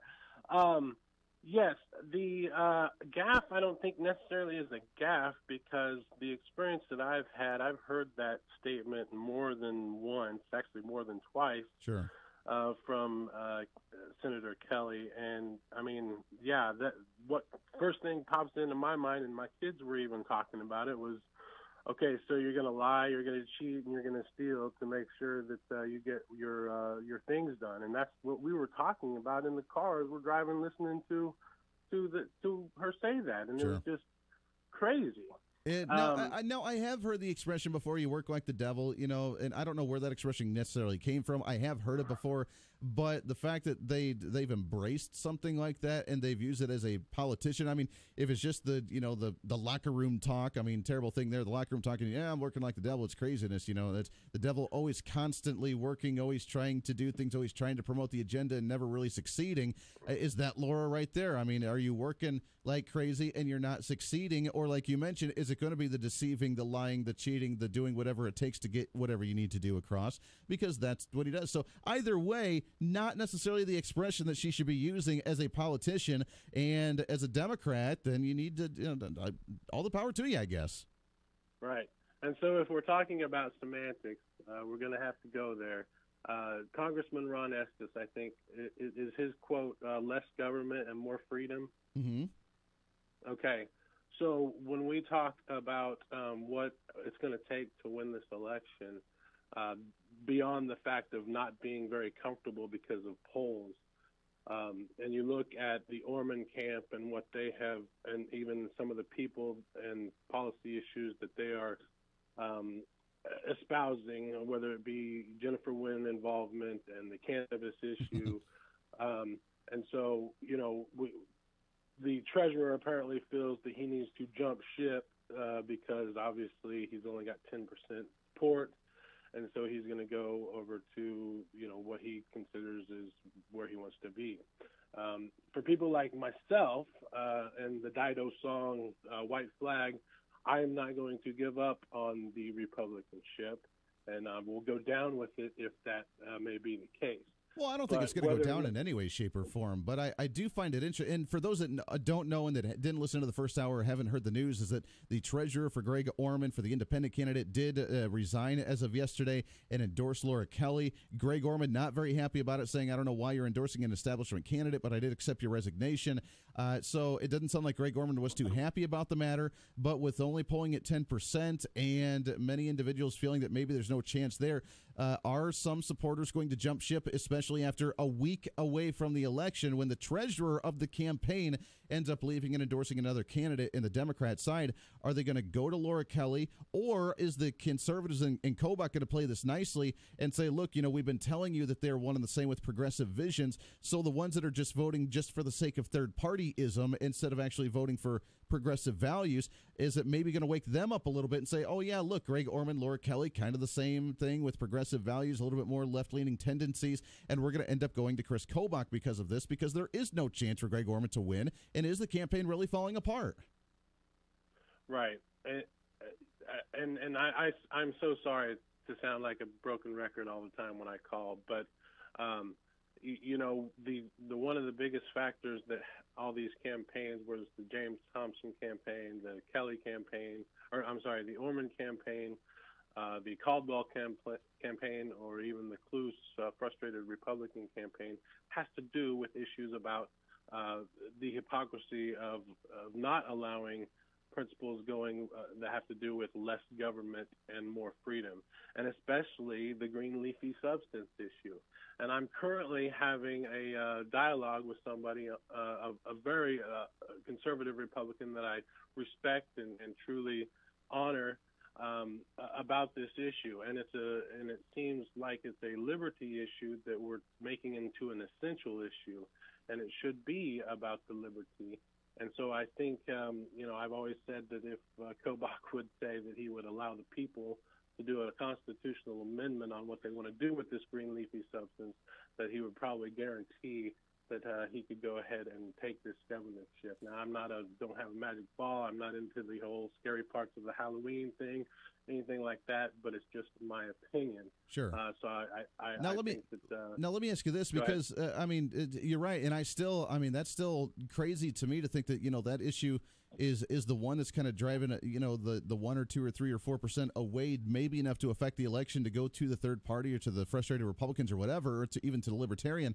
If he changed his tone now, a week out from the election, when he's been so hardline against it, if he changed it now, would he welcome it, and would that crowd go to him and trust him, or would he look like he's wishy-washy and being and switching his party and not respecting, not being respected because of him changing his position?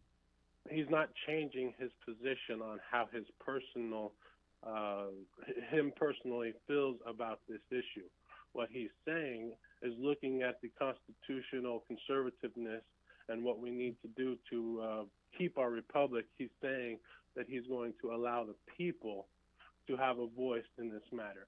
Some things we would never even fathom of doing like that, you know, like the pro-life thing and everything like that. But an issue such as an agriculture commodity or potential agriculture commodity should be something that he would be okay with saying, you know what, I may not personally agree with it, but I'm going to let the people decide. Let's put it to the vote. Well, that would be really interesting, and I don't know if he would do that or not going into last week, but if it did, I don't know whether that would gain some support for him or not. Nick, I appreciate that very much. I don't know. I mean, I really hope, and this is the plea, as things start to happen in this last week, and, you know, will the Greg Orman campaign begin to crumble and fall apart? Will they continue to push along through? I mean, look, it's only a week out. I mean, he's already invested how much money into the race.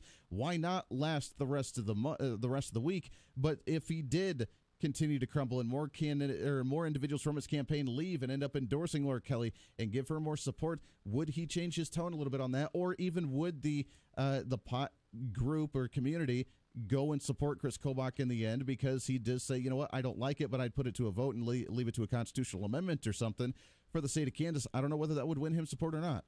Very interesting. But this portion of the Voice of Reason brought to you by Lamar's Donuts and Coffee. Be a star today on your way to work. Pick up a dozen donuts from Lamar's. Pretty fantastic. Great way to start your morning each and every day. They do have 3 locations in the Wichita area. One just south of Rock and K96. One at Tyler and Mays. The other at Harry on the east side of Hillside. Try them. You'll definitely like them. Lamar's Donut and Coffee. Also, you can visit them online at lamars.com. Got to take a break. 23 minutes past the hour. We got lots more to get to. Jim Howell, Sedgwick County Commissioner, coming up in a bit. Plus, I do want to try and squeeze in some discussion of the birthright citizenship, the executive order President Trump threatened or mentioned that he may do to end birthright citizenship under the 14th Amendment.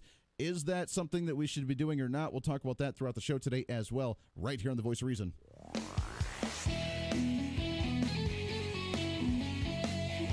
The Voice of Reason with Andy Hoosier.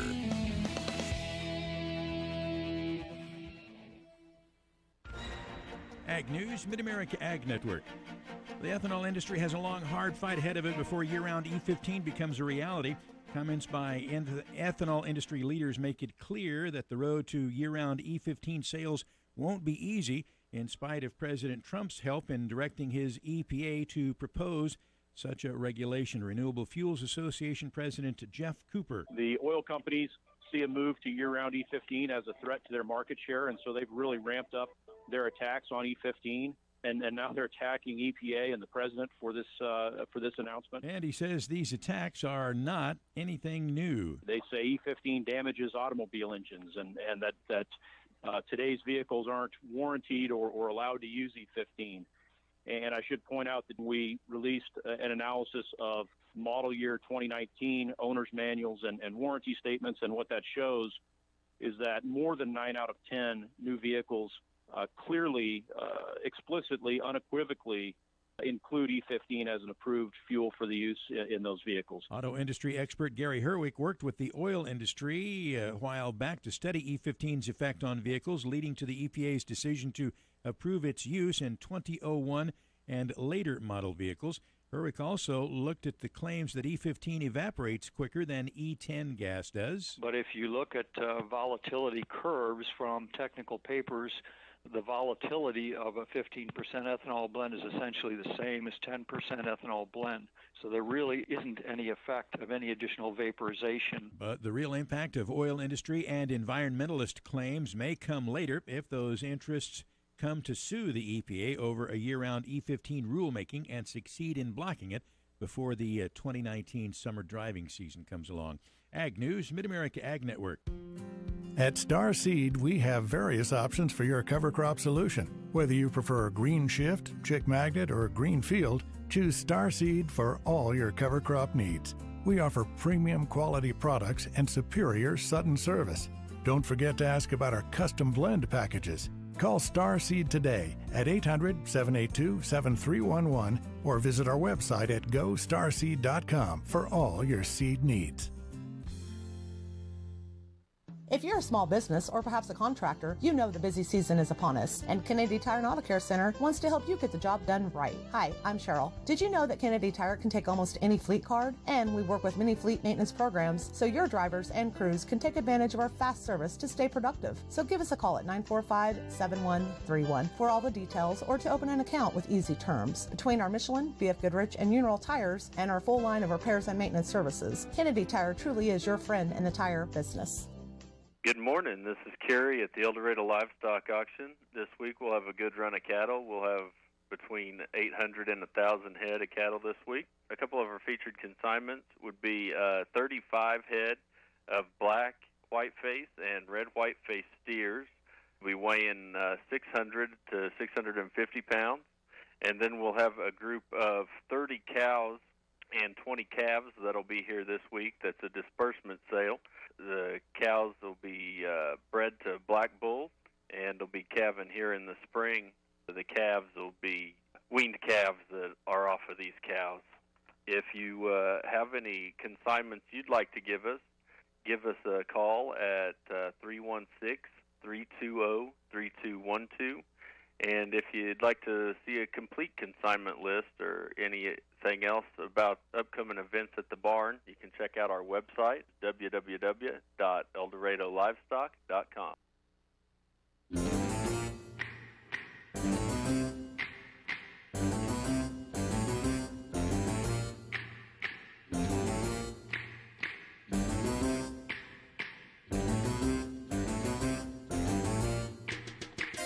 They're creepy and they're kooky, mysterious and spooky. They're all together ooky, the Addams Family. The Clinton family. Or whatever.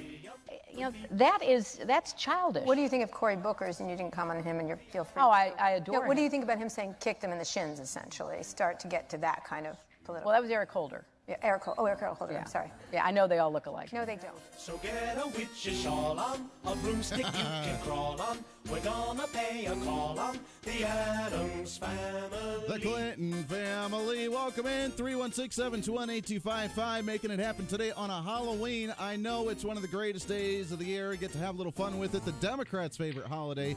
Going around, knocking on doors, threatening people with a trick or treat, and making them force them to give them goodies for their livelihood. I guess that's the way to do it. Hey, want to remind you that today may be Halloween, but we have other stuff coming up as well. Now begins the trifecta of the holidays going into the rest of the year. And right after Halloween, starting next week on Monday, we do it every single year. It's the KQAM KGSO Turkey Drop presented by Yoder Meats this year. You can visit them, yodermeatsks.com. 3 locations in Wichita, 1 in Yoder. Here's what happens. We have our great sponsors and participants that's going to be on with the promotion with us starting Monday. I give you 3 options. And you remember the old thing that they used to do this with? You know, the helicopter flying above and dropping the turkey on a place, and oh my gosh, they're turkeys. Here's what we do. We have 3 businesses that participate with us here.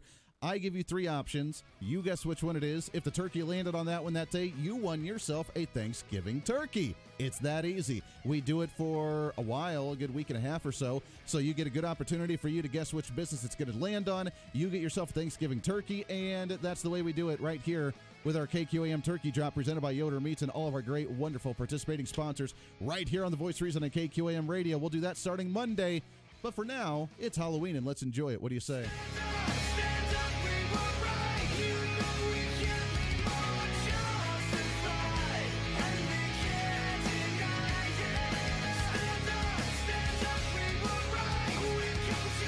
Now back to the KQAM News Desk. Indonesian investigators searching for the flight recorders of crashed Lion Air Flight 610 have heard transponder pings that could lead them to the devices and answer some questions as to why the new Boeing 737 went down, killing 189 people. Correspondent Ivan Watson tells us the data could explain other information. The itinerary of that plane, which was recorded by flight radar, shows you how erratic the altitude and speed of the plane was during those last final minutes before it went down. 3 more funerals are being held in Pittsburgh today for victims of the mass shooting at Tree of Life Synagogue that killed 11. Saudi Arabia's public prosecutor has completed his inspections in Turkey and is heading to Istanbul's Ataturk Airport, apparently on his way home to Saudi Arabia after 3 days. He was looking into the killing of journalist Jamal Khashoggi. Stock futures are showing solid gains this morning, an hour to the opening bell on Wall Street. I'm Michael Toscano. The national debt is now over $20 trillion.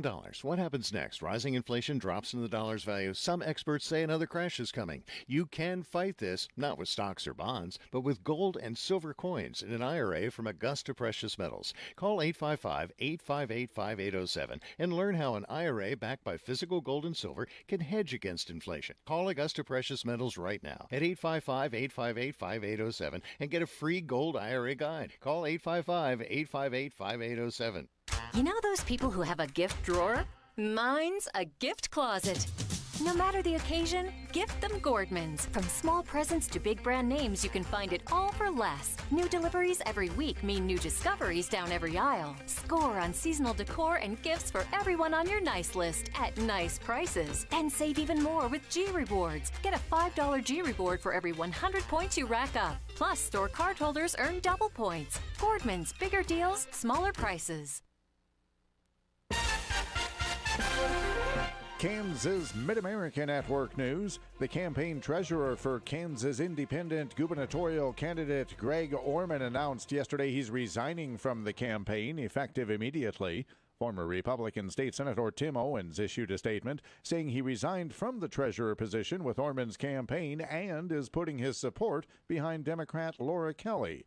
Owens says he worked closely with Kelly in the Senate. He says she is the only viable candidate for governor who can win and bring people together, regardless of political party, to move our state forward.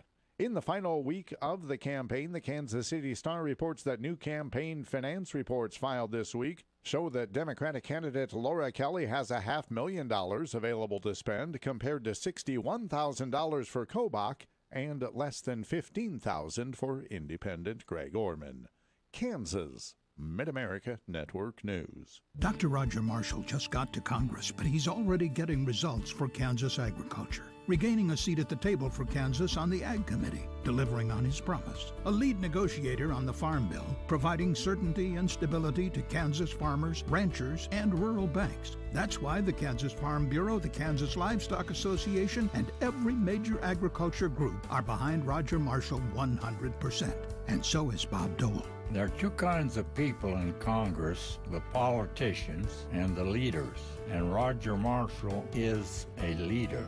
Roger rolls up his sleeves and goes to work for people in his district. Roger's a doer, not a talker, and Roger's kept every promise he's made. That's the right way to do it, and Roger Marshall is the right man for the job. Let's all keep him working for Kansas. I'm Roger Marshall, candidate for Congress, and I approve this message. Paid for by Kansans for Marshall. Would you take a blind taste test? Instead of a brown-colored soda or a beer, let's apply this test to the race for governor. 3 options in our blind test. Ready to begin? Option number 1, a typical politician who claims to know best about education but didn't care enough to serve on the education committee in her 14 years in Topeka. Option 2, a lawyer who has been a politician for almost 20 years and whose policies mirror Sam Brownback's. Option 3, a businessman who has managed billion-dollar organizations and hundreds of employees and who has a track record of success in the private sector. What's your choice? Mine's option 3, the businessman. That's Greg Orman. Greg Orman will grow the Kansas economy and make sure our tax dollars are spent wisely so we can invest in our priorities like education, healthcare, and infrastructure without having to raise taxes. Greg Orman, obviously the best choice to move Kansas forward as governor. Paid for by Orman for Kansas, Tim Owens, Treasurer. Here's your latest forecast on the Big Talker KQAM for this Halloween morning. A slight chance of rain before 4. Cloudy today, a high near 56. Winds gusting up to 20 miles an hour. Tonight for the trick-or-treaters, mostly cloudy, a low around 40. Tomorrow, sunny and 60. Partly cloudy and down to 40 tomorrow night. I'm Amp Harrell, and that's your latest forecast on Wichita's big station, the Big Talker, AM 1480 and 102.5 FM KQAM. At 7:35, it's currently 49 degrees. This segment of The Voice of Reason on KQAM brought to you by Riverside Cafe, home of the 3-pound burger and hand-cut fries, plus breakfast all day long. 2 Wichita locations and 824 North Baltimore in Derby. Riverside Cafe.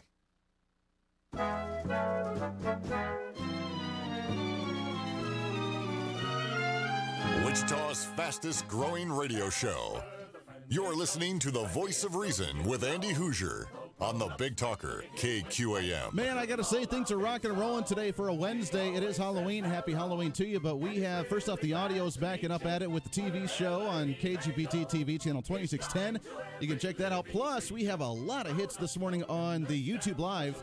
Go ahead and check it out, youtube.com. Find KQAM Radio. You can leave a comment. You can see it, view it. It is our new social media outlet, so that way if you are on your way to work or at work, you can jump on the computer, you can watch it, turn the volume down low, or you can start off in the morning. We've heard some people that just love to wake up and turning on and listen to the show as they get ready for the day, which, welcome in, I am your morning wake-up call right here. 316-721-8255, 316-721-TALK as we continue on. And again, the Robin Hood theme today, the conservatives rising up. Robin Hood is not a Democrat, is not a progressive. He does not steal from the rich to give to the poor. That is a lie, a manipulation, a falsehood. The Democrats love to, they always love to twist the stories to their liking. That's not the way it is. Go watch the cartoon again. Go watch read the story, read the folklore.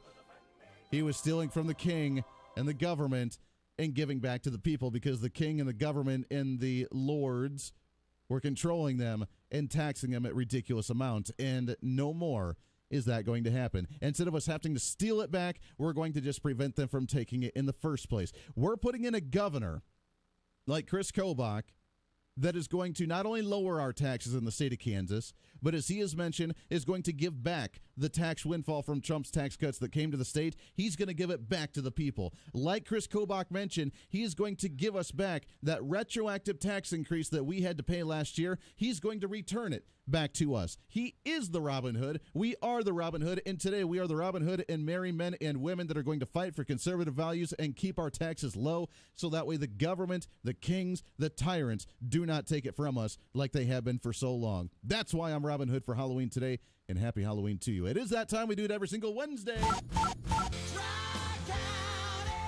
And on the line with us, we love having him on the program each and every week, Sedgwick County Commissioner Mr. Jim Howell with us. Jim, how are you, my friend? I'm doing fine, Andy. Happy Halloween to you. Happy Halloween. Do you like the theme? I think we got the good Robin Hood thing going today. I think we're ready to rock and roll. I was watching you on YouTube Live, and I would tell you, my first thought was you look like the plastic army man from Toy Story. Well, you know what? We are kind of covert operatives today, too.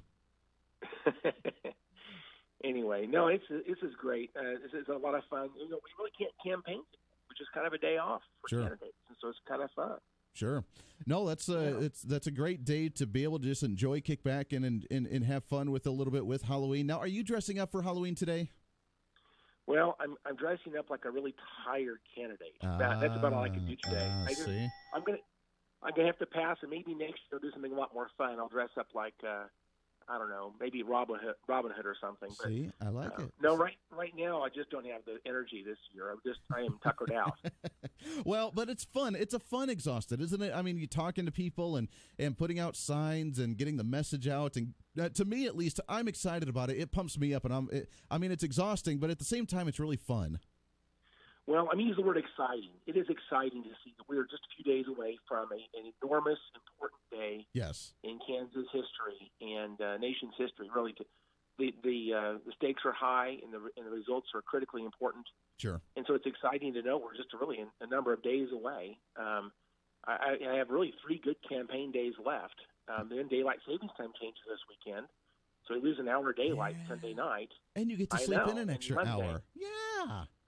I know, but we lose an hour of daylight in the evening when normally we're out knocking doors. And so it's just, we're really down to, not counting today, we really have 3 good campaign days left. That's Thursday, Friday, and Saturday. And then after that, it's kind of just hang on to your hat, see what happens. We'll still could be campaigning those other days, but just not quite as effectively. We lose some daylight, and it's just down to the wire. You know, the election day is not a good day to campaign. We can hopefully give people rights to the poll site and things like that, but it's just not the same as knocking doors and talking to people like we have been for over a year now. Well, that is true, but like you said, you've been at it for a year, so I think hopefully by now the message is out there and people know what you stand for and hopefully support it, or at least they get out and make that vote happen.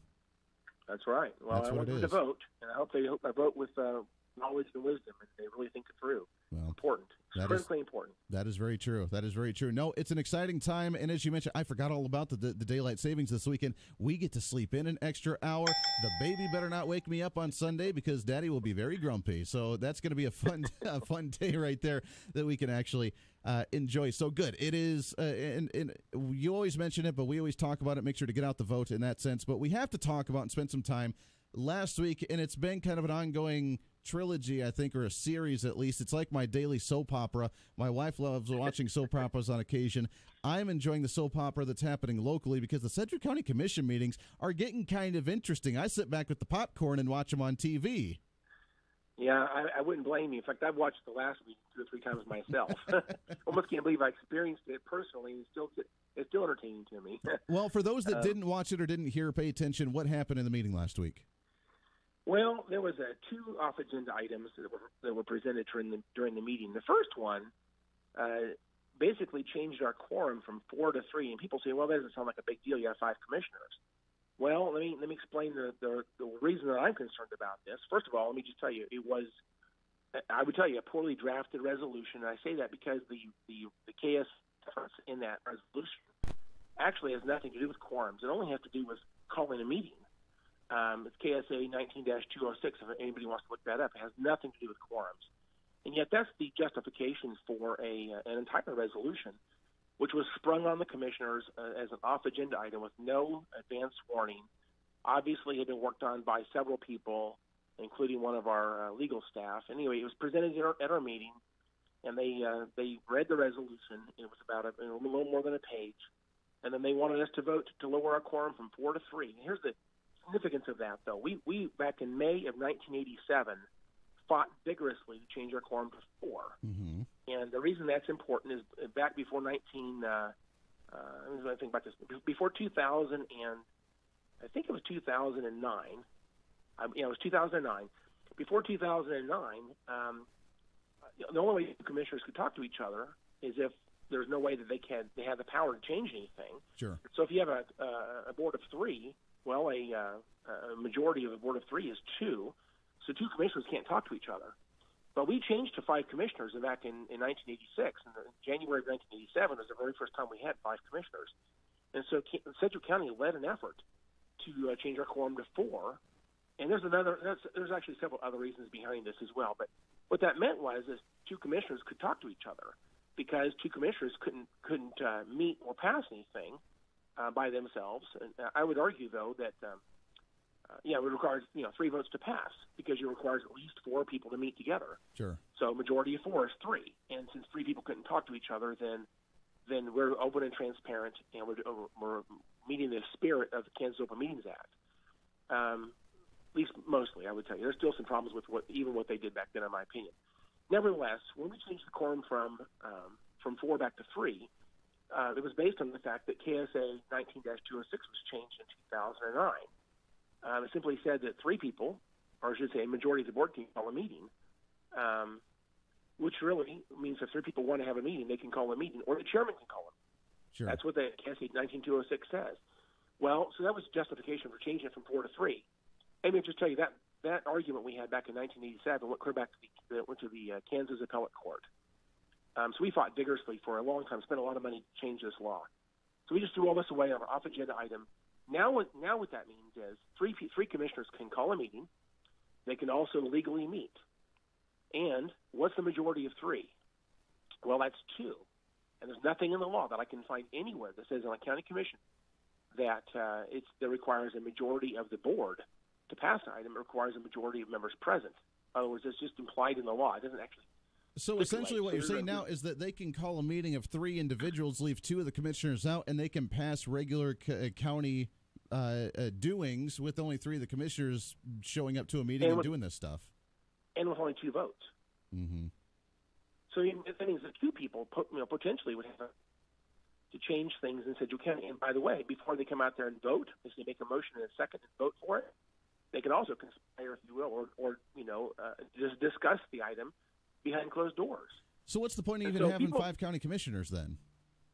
That's exactly right. We're essentially disenfranchising 2 districts entirely, potentially, and you're allowing someone to meet behind closed doors and come out and motion and pass something. So I'm working on a solution to this problem. I'll have a resolution probably before next meeting to address this, but I also have a letter to the Attorney General, because based on basic law, unless we pass another resolution to do something to solve this ourselves under Kansas law, a county commission is apparently, I can't find anything in the law that tells me otherwise, and I've talked to a number of attorneys on this.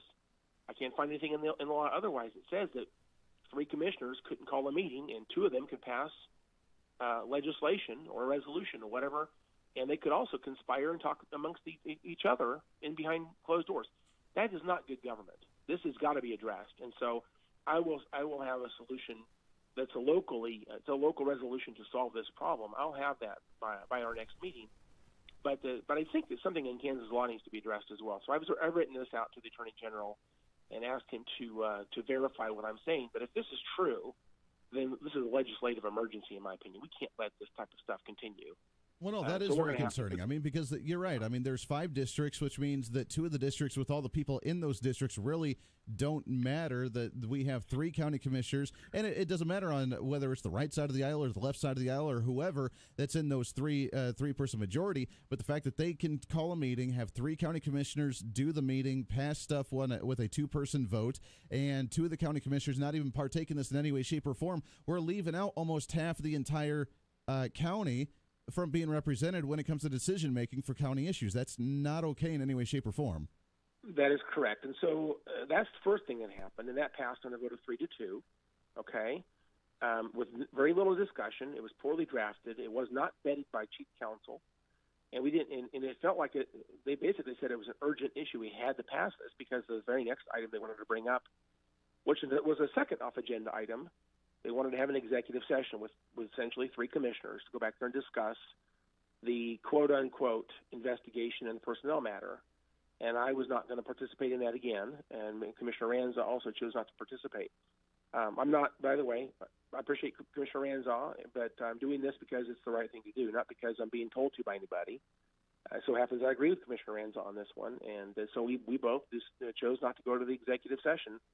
And the reason that is, in my opinion, is because the things they're discussing in that executive session, I believe, have ill motive. The motivation that they're discussing back there, in my opinion, is going to be questioned later on. I think there's potentially. I'm not sure what they're doing is legal, and I still don't have an attorney to counsel me whether I should even participate in that yet, in that meeting. So I really have some cautions. There's a criminal investigation going on that's also out in the news, and it deals with the FBI has been questioning what's going on in the county commission, and I've answered lots of questions with the FBI. I've answered, there's other investigations going on, and I'll just say that I'm very compliant with those and very cooperative, and I'm very happy to answer the questions. I have no problem with that. But to go back and create another investigation, which is, in my opinion, I have about 50 questions on what they're doing and why they're doing it, and I'm not so sure that what they're doing is even legal. So I'm not going to participate in that until I have those questions answered. Well, and unfortunately, that's where we're at. So 2 off-agenda items happened last Wednesday, and I'll tell you, our substantive material from last week's agenda was only about maybe 30 minutes. We spent about another hour and 45 minutes discussing these 2 issues, and so it was a pretty very interesting meeting. If somebody likes to watch debate and all that, I really think this is a meeting. This is probably the one meeting to watch. Well, it's on YouTube. It's on YouTube, on our YouTube channel, and you're welcome to go back to last Wednesday's meeting and please look at that. It's worth your time. Sure. Well, yeah, I mean, it's definitely worth to watch last week's meeting. Now, there is no meeting today. The next one coming up in a couple weeks here, and it is definitely one that we should probably pay attention to as well. As you mentioned, very interesting on when it comes to our representation and people representing us in the county commission. We need to make sure that it's done appropriately, so I'm glad that you're working on that. And with the other investigation stuff, then as more information comes out, we'll get some more of that. But it's always fun drama, as we mentioned. It's a great way to sit back and watch it on TV or on YouTube and pop some popcorn and just sit back and enjoy a little bit. Or you can actually show up to the meeting and you can make your voice heard and show your frustration with this, because we have really important agenda items to be addressing in the county. And I think a lot of individuals are getting really tired of hearing about investigations and crazy stuff going on within the county instead of addressing what we should be addressing at the county as well. Sedgwick County Commissioner Jim Howell, we're out of time, my friend, but happy Halloween to you. When is the next meeting for the county commission? It will not be until November the 14th. So we got plenty of time from now till then to develop the agenda and talk about that later. So perfect. I love it. Happy Halloween to you, Andy. Hey, I love it. Happy Halloween to you, my friend. We'll talk again real soon here. Sedgwick County Commissioner Jim Howell. Got to take a break at 8 minutes to the top of the hour. This is The Voice of Reason. Stay here. The Voice of Reason with Andy Hoosier. Market information, Mid-America Ag Network. Live cattle futures mostly 25 cents to 65 cents in the red on Tuesday. Feeder cattle futures were down triple digits on the day. November was $1.72.5 lower. The CME Feeder Cattle Index was up a dime October 29th at 153.66. Wholesale boxed beef prices were sharply higher Tuesday. Choice boxes up $1.52 at 215.28. Select boxes were $1.77 higher at 202.81. Estimated federally inspected cattle slaughter so far this week, 234,000 head. That's 3,000 head below last week. Lean hog futures settled Tuesday with the front months slightly higher. The back months were lower. Lean hog index down 45 cents from the previous day at 64.16, October 26th. The pork carcass cutout value up 15 cents, 77.67. And the national base hog carcass value is up 44 cents at a weighted average of 58.14. Estimated federally inspected hog slaughter so far this week, 931,000 head. That's down 21,000 head so far from last week. Refocusing now, corn, soybeans, wheat. Corn futures are trading as much as a penny lower as we head into the end of the month after closing yesterday with the front months about 2 cents lower. Soybean futures are about a penny and a half a bushel higher this morning after losses of 4 to 5.5 cents on Tuesday. And wheat futures are 1 1/4 to 5 1/4 cents lower after posting 6 to 6.5 cent losses on Tuesday. Wheat is having a real tough go of late. Currently, December corn down 1 1/4 at 363.5. December KC wheat is down 4 3/4 at 490. March KC wheat down 4 1/2 at 516. And as we turn our attention now to soybeans, November soybeans up 3/4 cent at 834 1/4 on a bit of a rally. January beans up 1/4 cent at 847 1/4. The later months are all up, and we're seeing some upward movement with soybean meal as well, while soybean oil continues to work below the line. Mixed numbers as we start our Wednesday market update. Mid-America Ag Network. Where did the summer go? Hi, this is Cheryl at Kennedy Tire. Suddenly it's time for back to school and football. This is also a good time to make sure you're ready for the coming seasons and the weather they bring. Could be a set of our super safe Michelins from Mom's Taxi, or our sporty line from BF Goodrich that look great and handle even better, or a set of our Ural tires for the student on a budget. Whatever fits your driving needs, Kennedy Tire and Auto Care Center has the right tire just for you. So call 945-7131 or come by 3250 West 13th Street North. Kennedy Tire and Auto Care Center, your friend in the tire business. Starseed offers excellent wheat seed treatment options.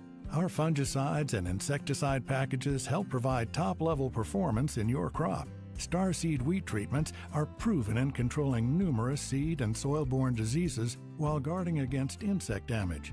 Our family of products offers diversified solutions to tackle all those unwanted problems. Call Starseed today at 800-782-7311 or visit our website at gostarseed.com. Jewelry Savers is rapidly approaching 50 years serving the Wichita and South Central Kansas area. Jewelry Savers takes pride in supplying the different generations of all their sparkle needs, whether it's the best in custom jewelry designs, a collection of some of Kansas' most sought-after bridal jewelry, or quality repairs that you know are done right, in many cases with next-day turnaround. It's all the sparkle you'll ever need. Jewelry Savers at K96 and Greenwich Road. Every truck owner knows real truck protection doesn't drop in, it's sprayed on. And the leader in sprayed-on truck bed liners is Rhino Lining. And now Toppers Plus Truck Accessories is your Rhino dealer. Rhino sprayed-on truck bed liners outperform all plastic drop-in, rubber mats, and paint-like coatings. Rhino linings never crack, never peel, never warp, and come with a nationwide lifetime warranty. Nothing beats a Rhino. See how good they are. Call Toppers Plus Truck Accessories 942-2864 or find them at toppersplusks.com. Make your truck work for you!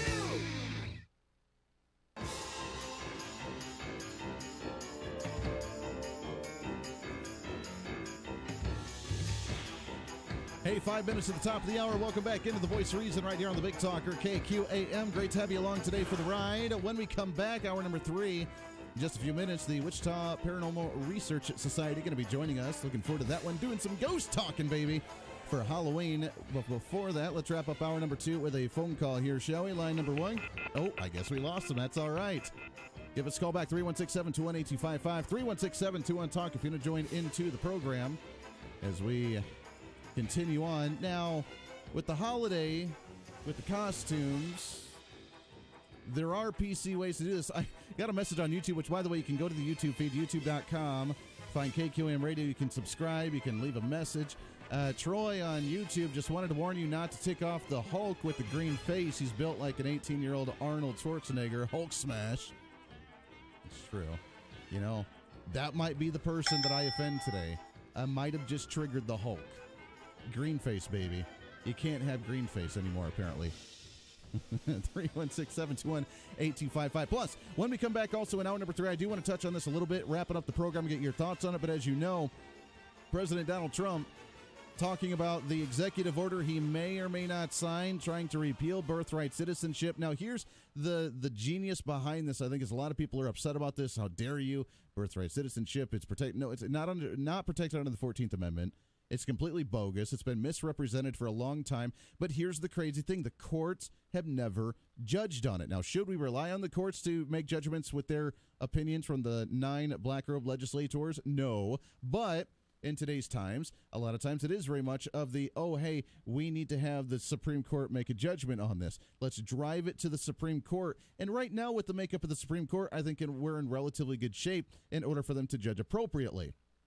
To show, based on not only the wording of the 14th Amendment, which we'll get to in hour number 3 as well, but also with the writer of the 14th Amendment and the intent of it had no place in any way, shape, or form of illegal aliens coming over here, having children, making those children to be U.S. citizen, and then keep them here in the country because of the quote-unquote anchor baby status. That's not the case. That is completely unconstitutional and completely against what the 14th Amendment was actually supposed to be for. So we'll talk about some of that in hour number 3 as well. We'll get your thoughts on it. Here's the crazy part is that once this came out, I don't know where he came from. Out of the blue, out of the dark, according to MSN.com, but Senator Lindsey Graham now wanting to introduce legislation to end the birthright citizenship through Congress.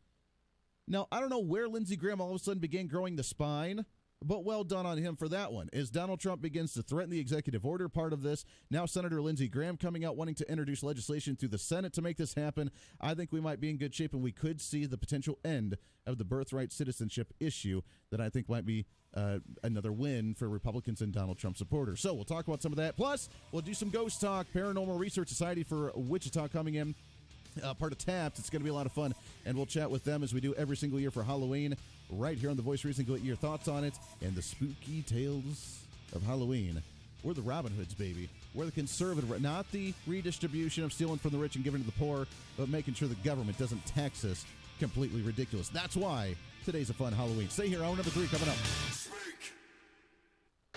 All right, welcome to F-150 Radio. Today, the new 2018 Ford F-150. It doesn't just raise the bar, it is the bar. Why? Eugene, go. I think because Ford engineers always add new stuff, so the competition can't catch up. Whoa, Eugene sounds like an expert. Well, I got a store that sells exclusively bar-raising merchandise, like a calendar with an extra month. An extra month? Extrebuary. It has 32 days. So you can appreciate the new 2018 F-150 raising the bar with available bliss with trailer coverage. It monitors your trucks and your trailer's blind spots. How about our new bar-raising poker chips? You can play with them or eat them. So, The new 2018 F-150 raises the bar with auto start-stop, standard on all engines, and an available 10-speed transmission. We have sandals with available built-in socks. And we are out of time. Huge in Oregon. This is the new 2018 Ford F-150. It doesn't just raise the bar, it is the bar. Driver assist features like Bliss are supplemental and do not replace the driver's attention, judgment, and the need to control the vehicle.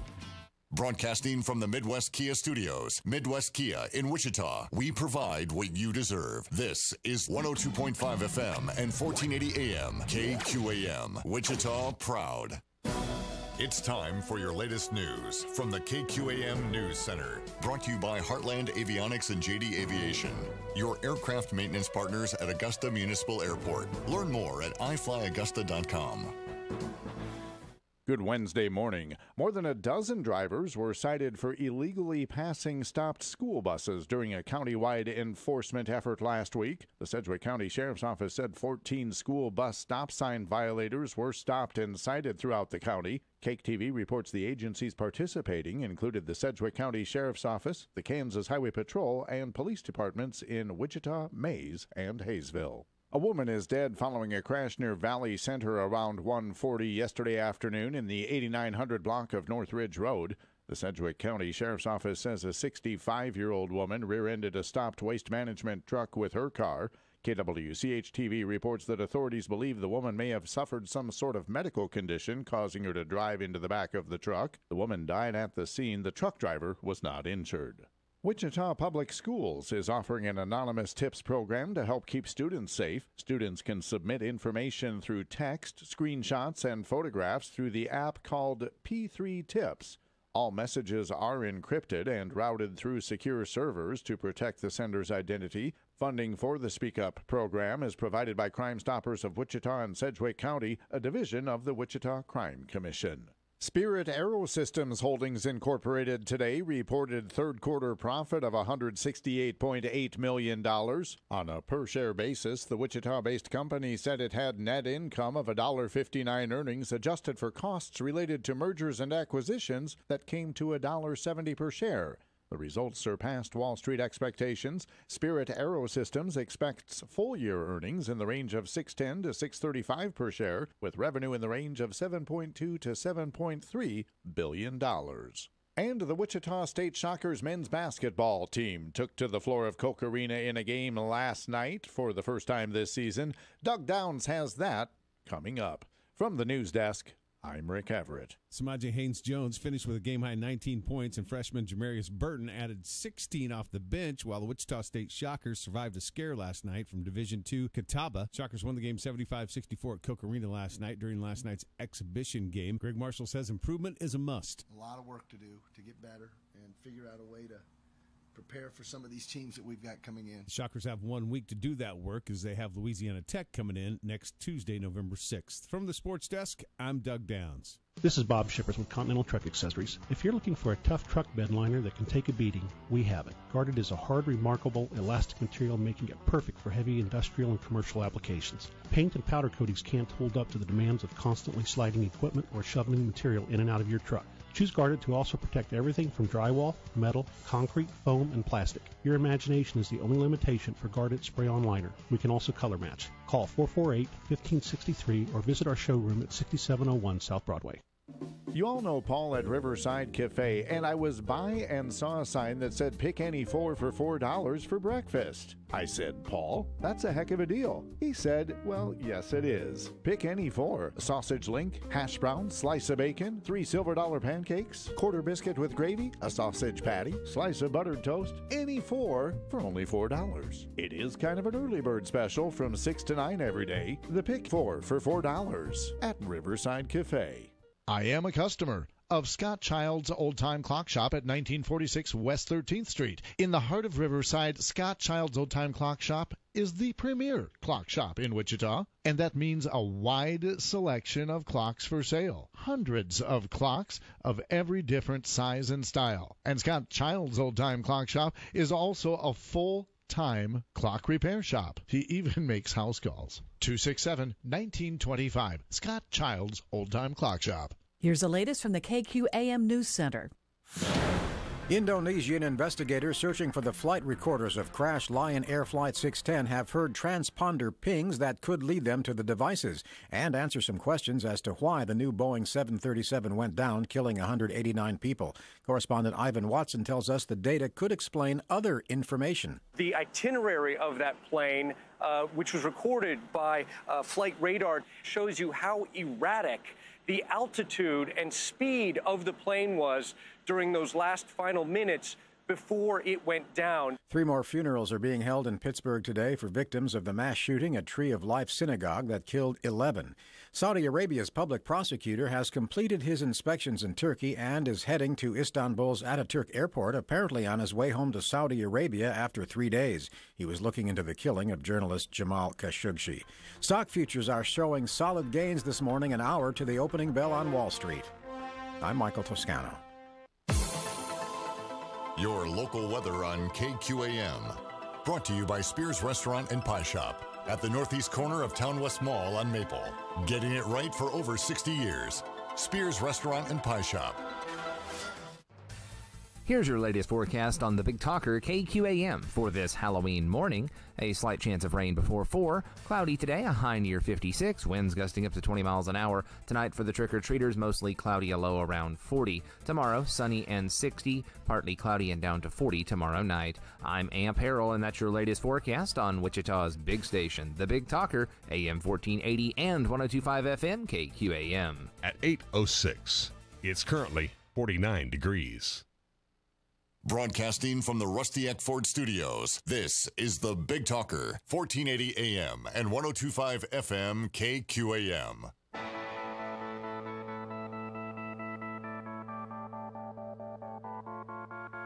It's time for Reason. They want the endorsements because they don't want to look as radical as what they actually are. And the Republicans that are endorsing them, they are showing not as a member of the Republican Party, but as an individual who is so desperate to fit in with the fads, with the trends. It's the retro thing to do, man.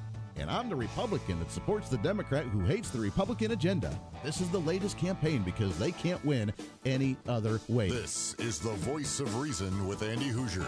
Then I get on my knees and pray. We don't get fooled again. Don't get fooled again. That's what I'm talking about. Welcome into the Voice of Reason, hour number 3 of the Voice of Reason, broadcasting live out of the heart of the nation here in Wichita, Kansas, on the Big Talker, 1480 on the AM side, 102.5 on the FM side, KQAM, simulcasting as well on TV, KGPT TV channel 2610. Good morning, welcome aboard. It's an honor to have you along today for the ride on a Halloween Wednesday. That's what I'm talking about. Now, again, if you're just tuning in to TV or on the YouTube live feed, which you can, youtube.com, and find KQAM Radio. You can subscribe. You can get the notification whenever we go live. But then you can also leave a comment, say hi, good morning. We love it, which a lot of people are doing this morning. A lot of people jumping on board with us on the YouTube Live as we're transitioning from Facebook Live to YouTube because of thanks Facebook, the nice little conservative censorship that you guys are doing on there. We are moving to new platforms and expanding by leaps and bounds each and every day.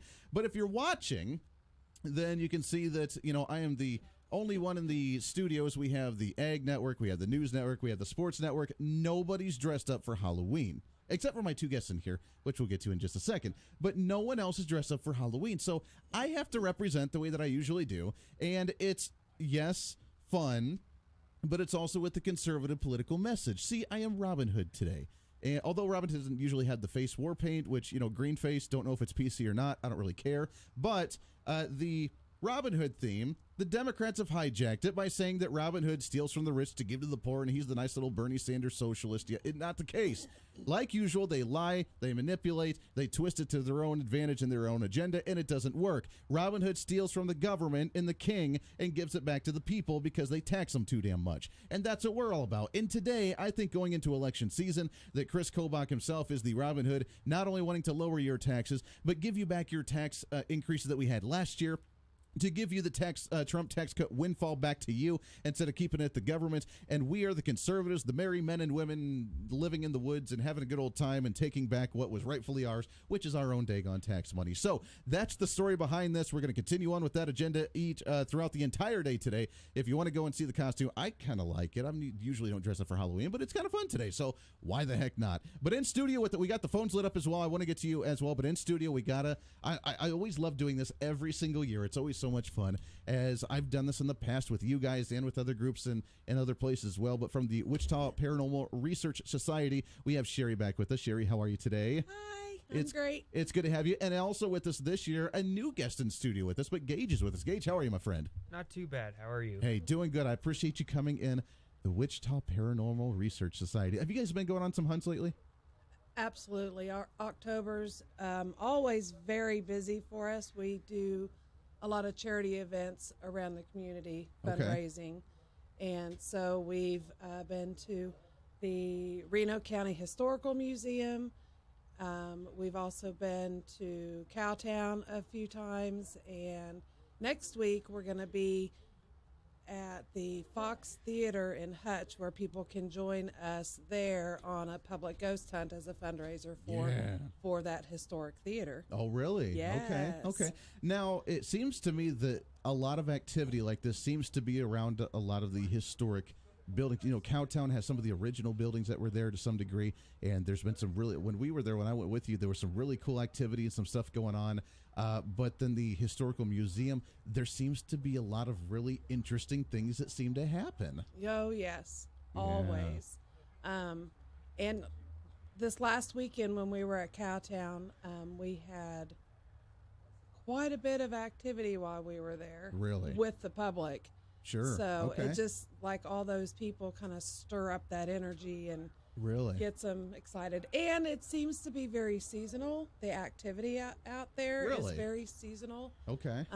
So fall, it really picks up, and it kind of dies off, quote, sure. if you will. Pun intended there. Pun intended. Right after Christmas, and then it picks back up in the spring. Very interesting. Now, I've always been curious, because you go to Cowtown so much, it's kind of the really popular place to go and do the public viewings and stuff.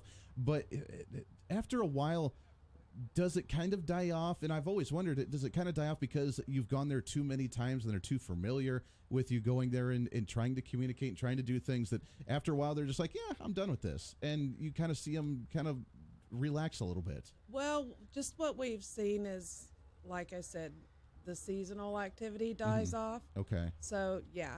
But not just a period of time, by the frequency of being there. We had, in the Murdoch house, Sean had crazy, it sounded like somebody slowly walked down the stairs. The stairs area are not open to the public generally, but somebody slowly walked down the stairs and the door handle jiggled.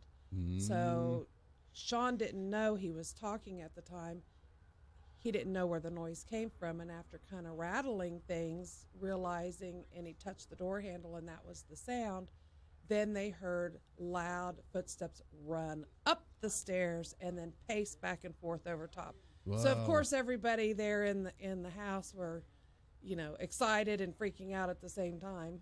Wow. So that. as soon as he touched the door handle that was rattling, then you heard the footsteps run back up. Yes. Wow. Yeah. Crazy. See, that'll give you shivers right there. Engage was having activity a little bit in the Empire House out there, and I had some in the old farmhouse out there. Mm-hmm. So we were all having some things happen. What's some of the most activity that you've seen, Gage?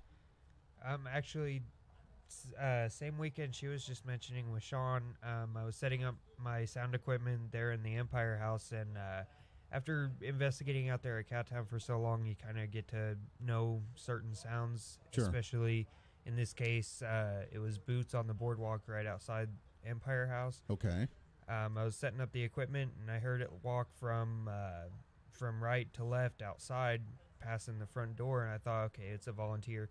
Great, I can get some help setting this stuff up. So I went out there to ask him to come help me, and I didn't see anyone. I checked around the buildings. I made a quick lap through the buildings and still couldn't find anyone at all. Interesting. That's crazy. I love it. I love it. Now, for those that aren't familiar, that maybe have never gone on a hunt like this, I want to talk about some of the equipment like we do every year as well, because I find it fascinating. But there are a lot of religious individuals that listen to the show as well, and I mean, predominantly conservative Christians that like this. That I mean, you guys don't do anything religious-wise in any way, shape, or form. But just from your perspective, what do you think? Is there, when we hear these things, is it a soul that's stuck? Is it someone that's trying to communicate? Is it just something having fun? I mean, what do you think when you hear these sounds, when you hear the footsteps, when stuff like this happening? What do you think it is? Well, basically, all of what you just listed is everything. All the above, yeah. I know you have experience. You used to be an investigator yourself, but sometimes it's energy stuck. Okay. So it's not an actual spirit, but it's just energy that's replaying itself. It's called a residual, and it plays like a record over and over and That's over. one that won't communicate again. with you. You just see it on a loop kind Right. of thing. Okay. Right. That means it's the same time every night, or once a week or once a month or once a year at the same time. It happens and it plays over, and there's never any reaction to the environment. Okay. And then there's those that are I'm sorry, I had turned my phone off. Oh, see, Sorry. Crazy things happening. Crazy things happening. Sorry. So no, but that's all right. So, but then there's others that are knowledgeable spirits. A human spirit that is trying to communicate in some way. For one reason or another. One reason or another, and being a living person, of course. Usually that's going to scare you because you don't understand what's going on. Sure. And I would say 99% of the time, all they're wanting is acknowledge that they're there. Mm-hmm.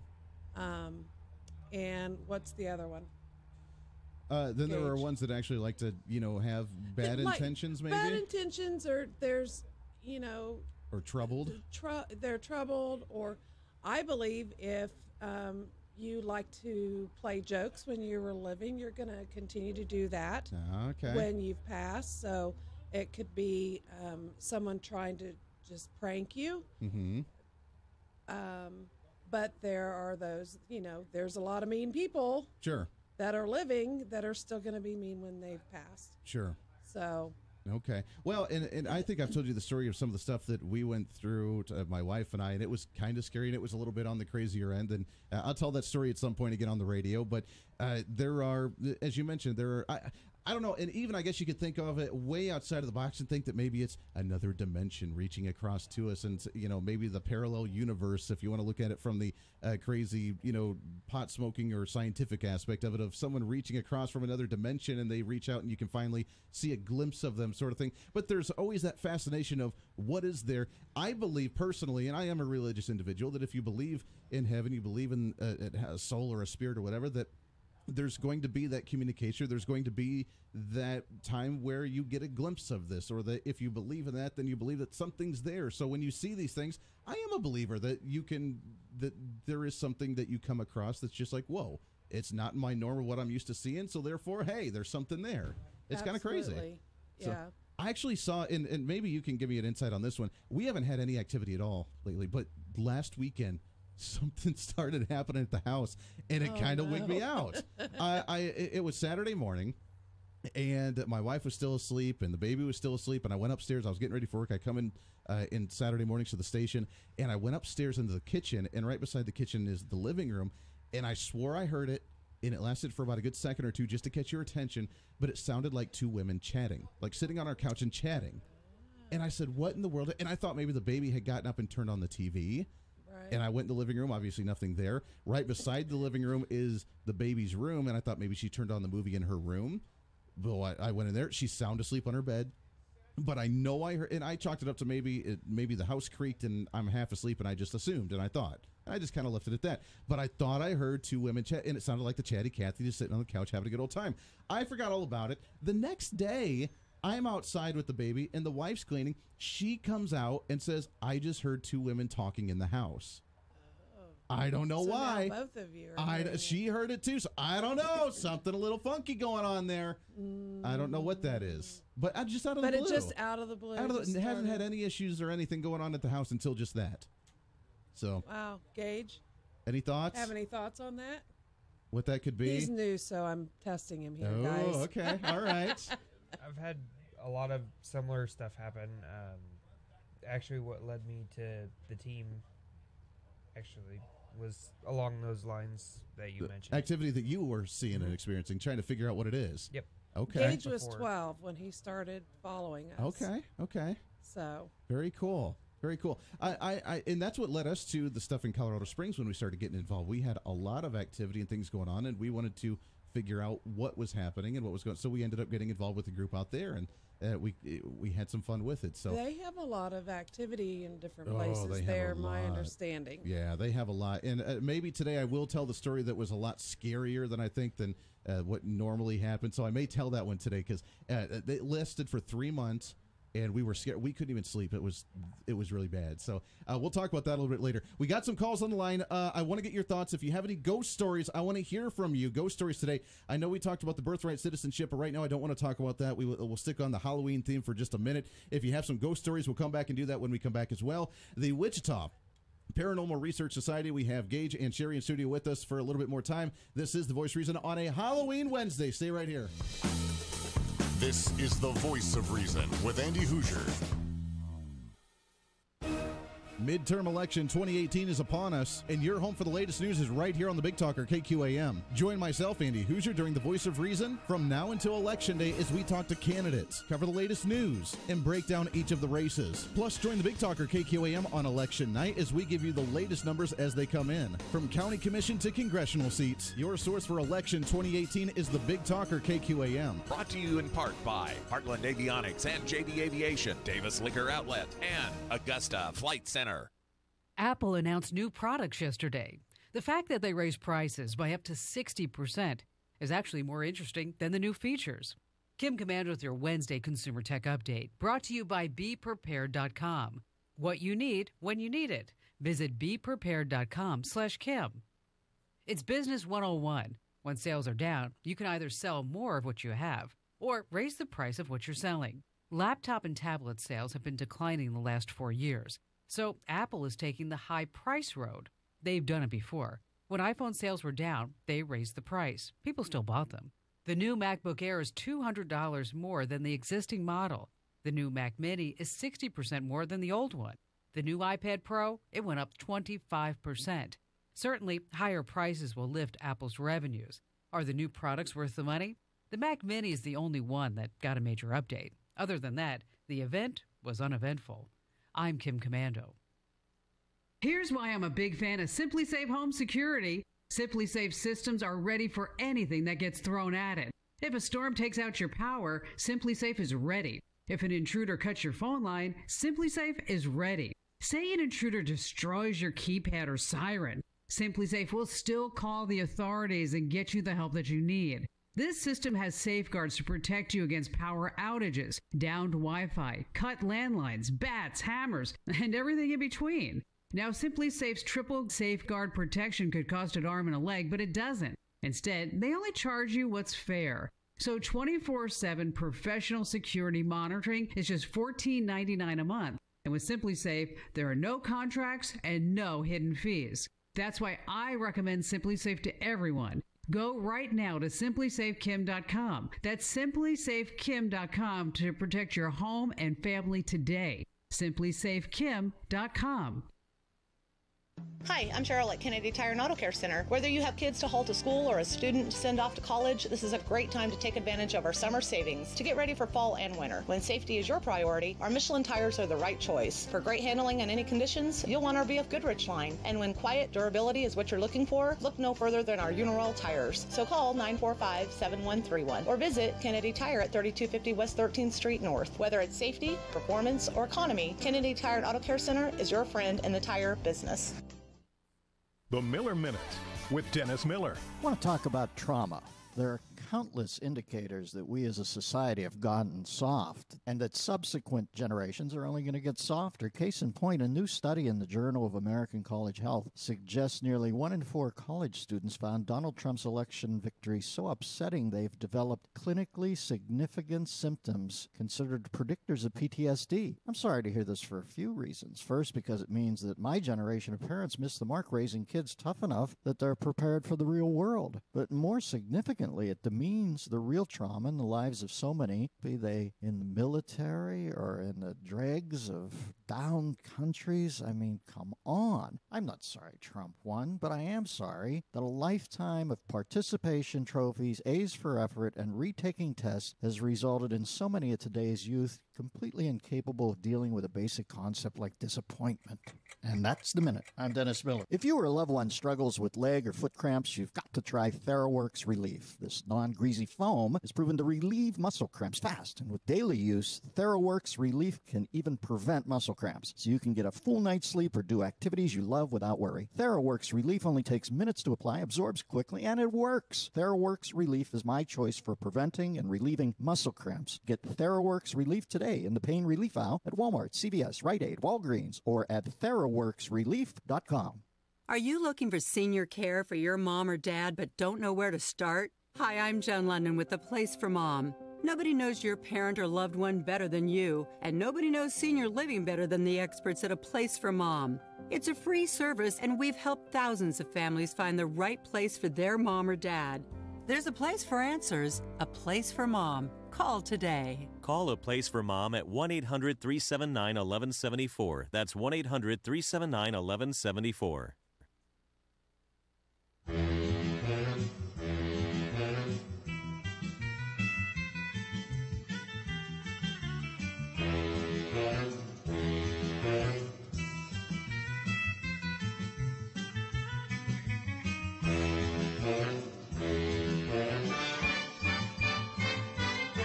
Welcome back into The Voice of Reason, The Munsters. Do you watch that show? You ever seen that one? Yes. Yeah, there you go.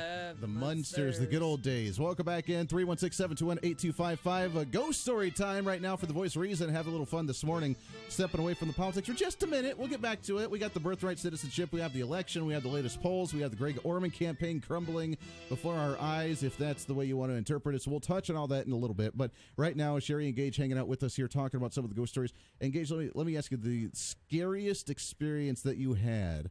What's your scariest ghost story that you got? Probably the scariest one, and also one of the most funny ones at the same time. It was right after I had joined the team. We were down in Winfield investigating a private building. It was she already knows what this where one it's is. going.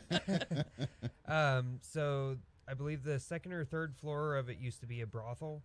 And I don't remember which one, but we were up there where the customers would gather before doing the thing. Yeah, exactly. Yeah, okay. And I had just turned 18 at the time, and for whatever reason, I had a bunch of money, a bunch of cash in my wallet. So, which is rare. Very, very rare. Sure.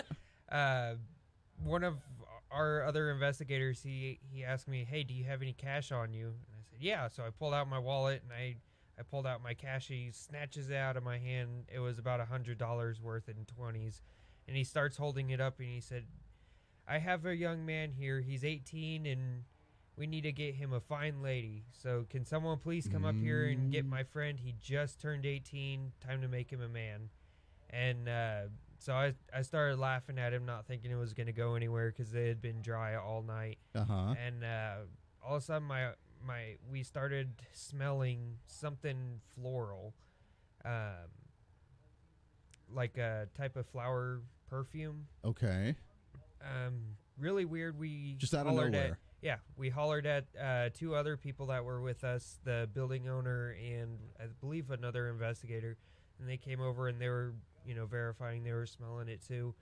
And my right arm started getting cold, so I had someone hold up one of our REM pods, meters up to my arm, and it was about 10-degree difference from my right arm to my left arm, and it was end of summer, so usually that building was super hot, 120 degrees. 120 degrees, and you saw a 10 degrees difference from one hand to the other. Yes. Wow. It was about 80 degrees at the time. It was getting close to the end of the night. It was about 12:30, 1 o'clock-ish. Okay. So it was about 80 degrees on that particular floor. On my left arm, it was reading, regular temperature like the rest of the floor did. And then on my other arm, it was about 10 degrees cooler. I believe it was around 68, 69 degrees. Wow. We sacrificed him. The sacrifice. Yeah. I gotta say that's to the women of the old building. I tell you what, though, that's a smart way to play that, to try and gain some activity. And that's really well done. So, and you saw the activity. Now, did you hear anything, or was it just the feel and the smell? Later that night, we did hear some stuff when we went down to the basement, but that particular incident being used as bait was probably one of the most terrifying. I bet. Gee, thanks, guys. Yeah, that's wild. Well, he was new, you gotta break him in a little bit. Gotta break him in a little bit. I love it. We'll continue this when we come back. Lots more ghost stories. Plus, I want to talk about some of the equipment that you mentioned as a more kind of scientific-based way to prove it's not just saying, oh, I heard something, there's a ghost, but actually trying to debunk it and figure out, is it legit or not? So that way, people actually can be a little more comfortable with this. Got to take a bottom of the hour break. Your phone calls when we come back as well. This is The Voice of Reason. The latest news from the Big Talker, KQAM.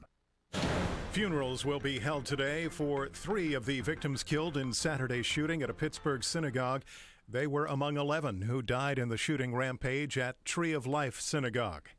Officials with the Federal Bureau of Prisons say James Whitey Bulger was found dead yesterday in his West Virginia prison cell. He was 89. Correspondent Jason Carroll tells more about the infamous mobster. History will note Whitey was the organized crime boss of the Winter Hill Gang in Boston.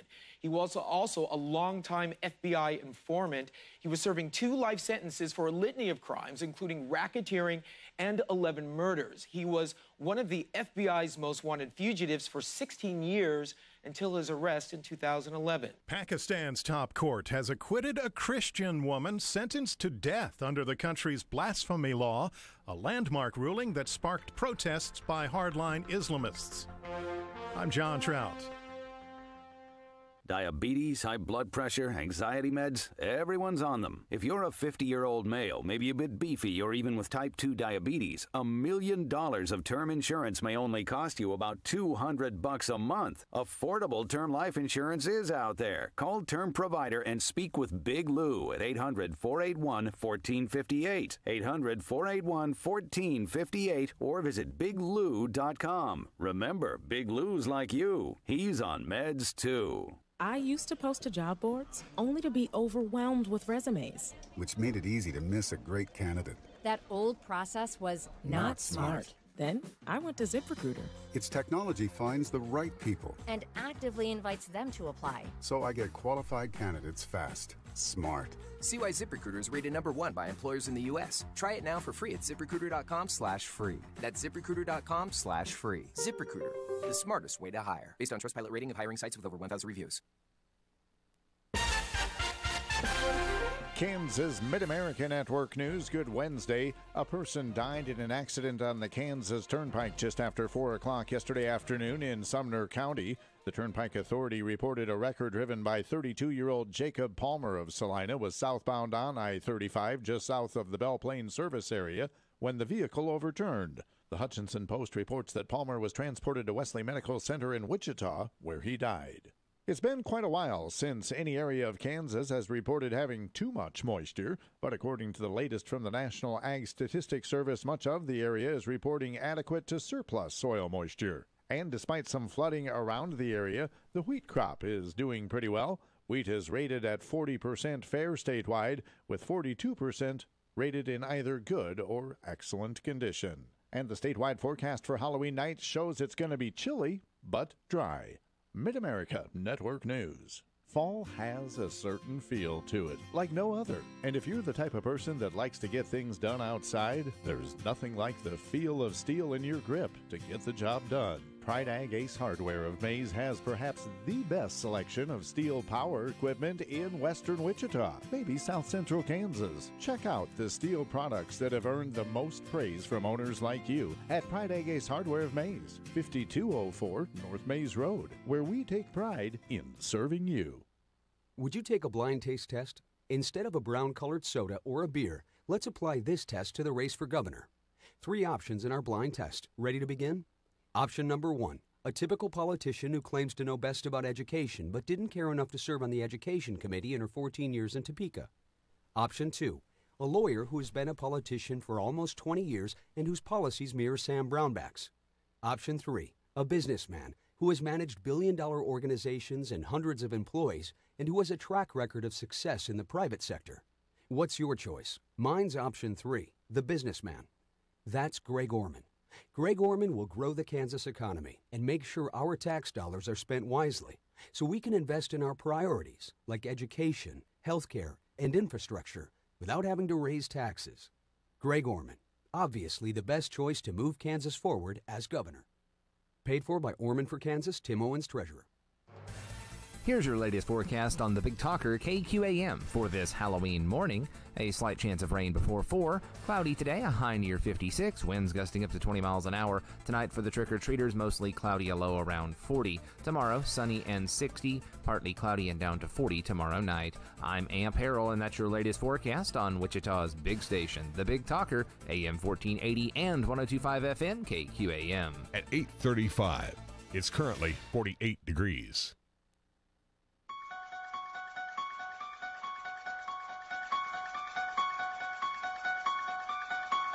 Keeping reason in the world of politics. But if you're really angry, why in the first place are you not frustrated and angry to the fact that you have to spend $250 to $600 of your own cash to be able to provide resources in the classroom? This is the Voice of Reason with Andy Hoosier. Welcome into the Voice of Reason, last half hour of the program, 35 minutes past the hour. 316-721-8255, 316-721-TALK. If you want to join in, we'd love to hear from you. Hanging out with us here for another segment is the Wichita Paranormal Research Society. Gage and Jerry in studio with us for a little while. If you want to tell your ghost story, we'd love to hear from you at 316-721-8255. We are still very consistent and a lot of people checking out the YouTube live feed today, which we love and appreciate very much. YouTube.com.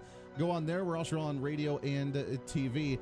Jerry, well, first I got to tell you this one, and then I want to get to your scary story as well. But my parents just about 4 or 6 months ago, I guess more than that, about a year ago, bought a new house. They moved from Colorado back to Ohio, where all the family is, and they bought a house. And it's a really old house. I mean, it's 100, 150-ish years old. I think it's built either late 1800s or really early 1900s. And, I mean, it still has, like, the 1930s furnace in there. It's like this really big black thing, and it's really cool. They have the room where you used to store the firewood. Boiler. Yeah, exactly. Right. It's the legit old-school boiler from way back when. And it's really cool. And you can tell that it's really old. It's very antique-y, and it's really neat. It's a really big home, but it's really cool. But we went down, they were giving us the tour when we went back last November, about a year ago, and we went down to the basement and saw the big boiler, which was really cool. But then off to that, down in the basement, was another room where I think they put, like, the firewood and stuff. But then randomly, and it's one of those to where, like, the door is, like, maybe a foot up from the ground, is a bright red door. And I don't know why, but it was a bright red door. And you open it up and there's just nothing in there. It's just another room, I think, for storage or firewood or something. But you walk in, and it is the most intense, creepy feeling you will ever feel. And and they said they've heard knocking on it. They've heard scratching in there. They've heard footsteps in there. But it doesn't go anywhere outside of that room or that little tiny room with that door. Wow. But they won't go in there. And she won't even let my dad open that door because she's so terrified of that room. But they've heard stuff in there that you can feel it when you walk in. It's weird. It's crazy. Did you go in there? I went in there, yeah, and you could feel the intensity in there. It's really thick. Now, it may be because it hasn't been aired out in a long time, because the door's been sitting there, but it is really heavy, and you get that heebie-jeebie feeling when you walk in there. It's weird. Now, because the scientist side of me, my first thought is, now this won't answer the knocking question and all that, but are there any electrical things in that room? No. That room or overhead in that room that could cause someone to feel that way? In that room, no. Now, the room that we go into to see the room is Dad's new quote-unquote game room, and he's got a pool table down there, and there is a hanging light and that sort of stuff. So there is in the room that we walk into there, but then you see the red door, and we just ignore it and do its thing. So I don't know. And maybe because of the old wiring in there, that potentially could be something. But now, a lot of the knob and tube may not all be disconnected, and that can cause people to feel and hear things that aren't actually going on, which is something, the first thing that we do, sorry, Mom, is the first thing that we do when we go into a house. We, of course, listen to their claims, but we use electromagnetic field meters and check for that, because some people are sensitive to high electromagnetic fields where others are not. So, if someone is sensitive to it, they could think they're seeing shadows. They can hear things. They could get skin irritations, even see shadows, have heavy, almost being oppressed feeling. Okay. So that's the first thing that we would check in that situation. And I'm glad you bring that up, because as people are saying, oh, they're just like the TV show where, oh, they heard a noise, it's a ghost, and everybody freaks out. Right, and then we don't do that. You don't do that. You guys go in, and we'll talk about some of the equipment as well, but you go in and you say, okay, here's the claims that we're hearing.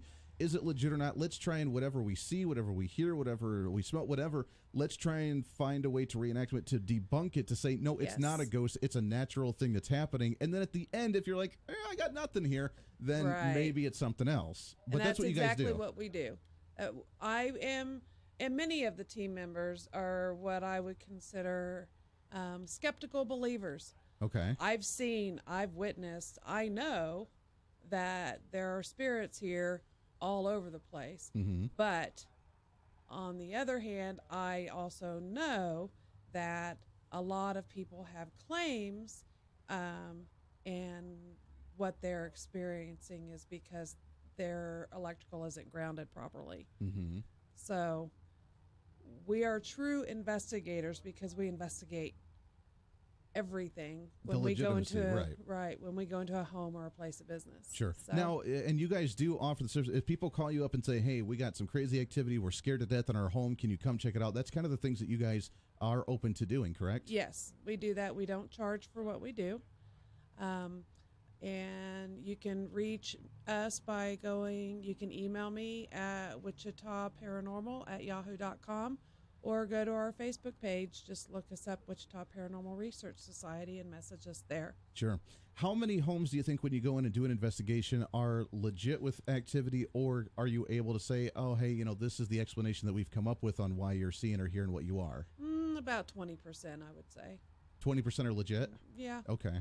And I guess that's a good thing. Right. If people don't want stuff in their home. Right, but then we get people that want a ghost. Oh, sure. Or want attention because so they could claim they have a ghost, and then they get mad at us when we tell them this is not the case, and this is what's going on. Sure. So yeah, I guess it goes both ways on that one. Yes. So tell me about your craziest experience, scariest. Was it in a home? Was it in one of the other venues that you guys used to hunt? What's the most intense experience that you've had? This was used to be a business. I cannot say specifically where or what it is called because there are buildings surrounding it that are still used for patients. So it was a hospital. It's closed down. It's not in Kansas. Okay. But it's close. But it's four stories plus a basement. It's a 1/4 mile long building. I'm on the 4th floor with several other investigators, and before we went up, the team that lives there warns us. We had been there before with them, and they warn us there's something new, and he's mean, and we've named him Fred to try to make him not seem so scary. Okay. Thanks. Yeah. So I'm up on the 4th floor, and we're literally standing in the middle, and one of the guys and I were looking one direction, and the other 3 people that were with us were watching the hall down the other direction. Sure. Notorious for shadow people moving in and out of the doorway. So this is what we were watching for. Okay. We're looking down. So he and I are watching down this hall, and he says, "There's Fred." And all I can see, the place is pitch black, but there's window all the way down at the end of the hall, Sure. the hospital hall. And I see this almost thinnish figure standing in the middle of the hallway. And then he bends over and puts his hands on the ground and walks on his hands and feet up the side of the wall, goes to the middle of the ceiling, and hangs there upside down. What? And I just got shivers. I was like, what? Because I've never seen a spirit move like this, and I still don't know what this is. Right. Okay, I don't. I've never seen anything like this. So we watch him, and I'm freaking out. And the man that's with me, he is familiar with what's going on because he's seen him before, and he's telling Fred, you need to stay down there, blah, blah, blah, blah, blah. And so I'm watching him come off the ceiling and back to the ground and disappear, and then he shows up again and goes back up the ceiling, does the same thing several times, and I'm just, my jaw is just... in very clear form. Yeah. And he has this pen light that's super strong, and he points at it, and it's solid. It's not like a transparent thing where it just disappears. It's solid. It is solid. Wow. And so one of my investigators, Donna, she's like, I gotta see. And see, behind us, they were watching shadow people come in and out of doorways. So Sure. they were having a hard time to stop watching. So they swap places, and she finally sees it. Now I have a piece of equipment halfway between where Fred was at the end of the hall down by the window and where we are. I have what's called a REM pod, and it picks up any energy change in the area, and we put it where a spirit of a little girl had been seen by this nurse's station. So it's sitting there on the ground in the middle of the hallway. So Donna sees Fred, and she's like, holy moly, what in the world is that? She didn't use any good language. Expletive fill in here, yes. Yeah.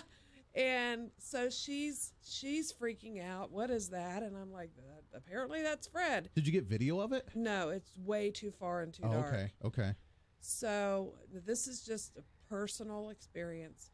So all of a sudden Fred disappears, and then the energy where we are changes, and we are both literally nauseous. The REM pod, that piece of equipment, lights up, shuts off, and in a second he is 5 foot from where we are. Oh no. And then there was a gentleman with a camera behind us. All of a sudden he gets throat punched and almost drops his camera. Literally left a red mark on his neck, and he starts coughing. We're all sick now because whatever Fred is made us feel horrible. And then Fred was gone, and he was back down at the end of the hall. Wow. It was insane, and every time I see him, I freak out. Did you see the eyes? Is it like a red eye thing? No, okay. It's just this dark, dark figure. Yeah, and I'm not saying a dark figure means evil. but something definitely is wrong. It was intense. With this Wow. thing. I don't believe that it is a human figure, because humans don't move like that. Don't act like that. Yeah. No. That's the scariest thing, and I still go back. I'm trying to figure out what he is. What is this? So have you seen him more than once? Yes. Okay, it's still there then. It's still there. Now, the team that was there fundraising for doing these there and fundraising for the patients that surround this old hospital. Sure.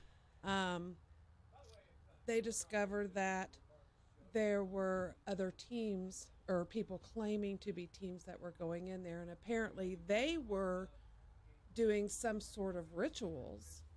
When they found that out, they realized maybe that's why Fred all of a sudden showed up, and it was new. Okay. And it was new, so the scientific team is now refusing to do any more fundraising for them, because there's something dangerous there now. Yeah, no, that is talk about your Halloween story and your ghost story for the morning to wake you up. I'm going to work with shivers going down. That's the way to do that. I love it. We got about a minute left. So the time goes by so fast. It really does. It's so much fun. I love when you guys come in every Halloween, because it's so great to start off the Halloween festivities this way. But talk about, you guys do fundraisers, as you mentioned, for different groups, or you go to the houses if people have issues. What's some of the fundraisers you've done lately, and what are you guys working on right now? We did one for the Reno County Historical Museum. We did a public ghost hunt, so you could buy tickets, and that helps raise funds for that museum. Okay.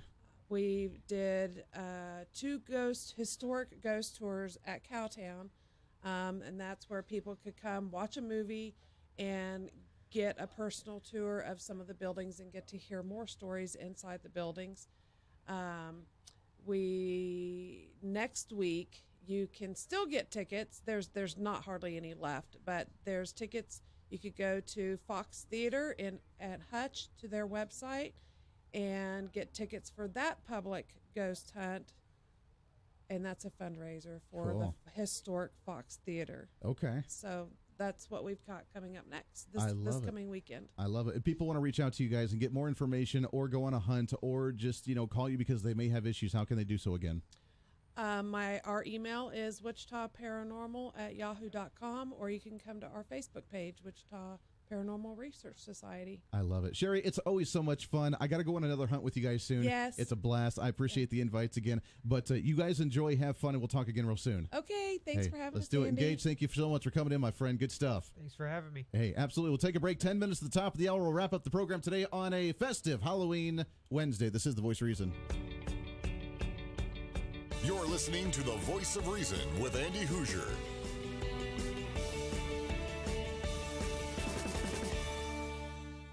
Opening markets on KQAM. Brought to you by Schmidt & Sons of Mount Hope and Winfield. Higher in the livestock, but lower in the grain, starting Wednesday that way. It's Halloween. And let's check the ag futures markets. Brady Charles at Schwieterman Incorporated is along with all the information. Good morning, Brady. Good morning. Well, a little bit lower in start in the grain markets today, and stronger in the livestock. October live cattle are up a dime at 114. December's up 40 at 117.20. February's up 37 at 122.62. November feeders are up 42 at 152.60. January's up 32 at 148.45. March is up 35 at 146.95. December lean hogs are up 82 at 59.82. In the grain markets, December Kansas City wheat's down 4 3/4 at 4.90. March is down 4 3/4 at 5.15 3/4. July's down 6 at 5.37. December Chicago's down 5 3/4 at 4.94. March is down 6 at 5.11 1/4. July's down 6 1/2 at 5.30. December spring wheat's down a penny and a quarter at 5.70 1/4. In the corn market, December's down 1 3/4 at 3.63. March is down 2 cents at 3.75 1/4. July is down 2 at 3.89. Nove beans are unchanged at 8.33 1/2. January is down a penny at 8.46. March is down a penny at 8.59 1/2. December silver's down 16 cents at 14.30. And the gold is down $9.50 an ounce at $12.1590. And the Dow Jones is currently trading up 260 points at 25,133. This has been Brady Charles from Sweeterman Incorporated. For questions on these markets, any other markets, and all your marketing needs, please give us a call at 800-272-9131 or visit us online at upthelimit.com. Are you ready to maximize your uptime in the field and save 15% while doing it? This is Leroy the Tractor Man from Schmidt & Sons, offering big savings and special discounts until December 31st on all AGCO PM360 maintenance plans. Bring your equipment into Schmidt & Sons for an AGCO PM360 inspection, inspected by our factory-trained certified technicians, and you will receive peace of mind knowing your equipment will operate at peak performance, minimizing costly repairs, increasing uptime, and improving your trade-in value. Plus, repairs done in our service department entitle you to 1-year warranty on parts and 6 months warranty on labor. Right now, the deal is even sweeter because with your inspection, not only can you receive up to 15% off on AGCO parts, with approved credit, you can receive 0% interest and no payments for 180 days on repairs of $1,000 or more. Give us a call at either the Mount Hope or Winfield location to sign up for the AGCO PM360 maintenance inspection and get the peace of mind you need and deserve all season long. Or find us on the web at schmittinc.com.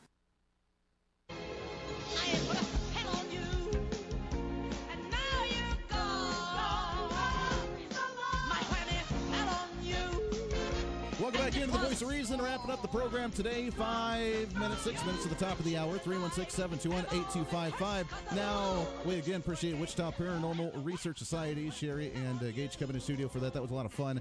The ghost stories of the day for your Halloween. Happy Halloween to you. We got a lot to get to in the next couple of days. Big news, by the way. I haven't even said this yet, and it's not confirmed. I don't know if I should even say anything, but I got an email yesterday.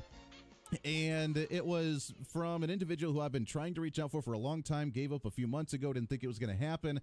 And I got an email yesterday of a potential. Now, it's not confirmed yet. It may be early next week, but potentially U.S. Secretary of State Mike Pompeo may be joining the program for a few minutes, either late this week or early next week. Don't quote me on it. It's not confirmed yet, but his office reached out and said that he had specifically asked and requested to come on the program and talk to us here real soon. So, if he wants to come on, all the power to him. Well, hopefully we'll be able to get him on the show very, very soon. So that's kind of a good holiday treat, I think. What do you think? A nice way to celebrate going into the holiday and going into election time, which I do want to get back to here for the next few days as well. We got more candidates coming on the show. Tomorrow we're going to be talking with Greg Orman, independent candidate for the governorship. Also, Jake Laturner, state treasurer, who's running as well for the state treasury position. Again, we'll chat with both of them on the program tomorrow, getting back into our what? Decision 2018. Pay attention. Yeah, that's right. And we didn't even get a chance today to talk about the PC Halloween costumes. We may do that tomorrow, or we may save that for our holiday special on Christmas Eve. But nonetheless, we will play that a little bit later. Let's go to the phones here for the squeeze in the last couple calls before the end of the program. 316-721-8255. Line number 1. Good morning. What's your name? Hi, Andy. This is Helen again. Good morning, Helen. How are you? Well, I'm calling in regards to your previous conversation. Yes. There are no real ghosts. They're just evil spirits. And Satan will gladly accommodate anybody that's open-minded and easily deceived to entertain them.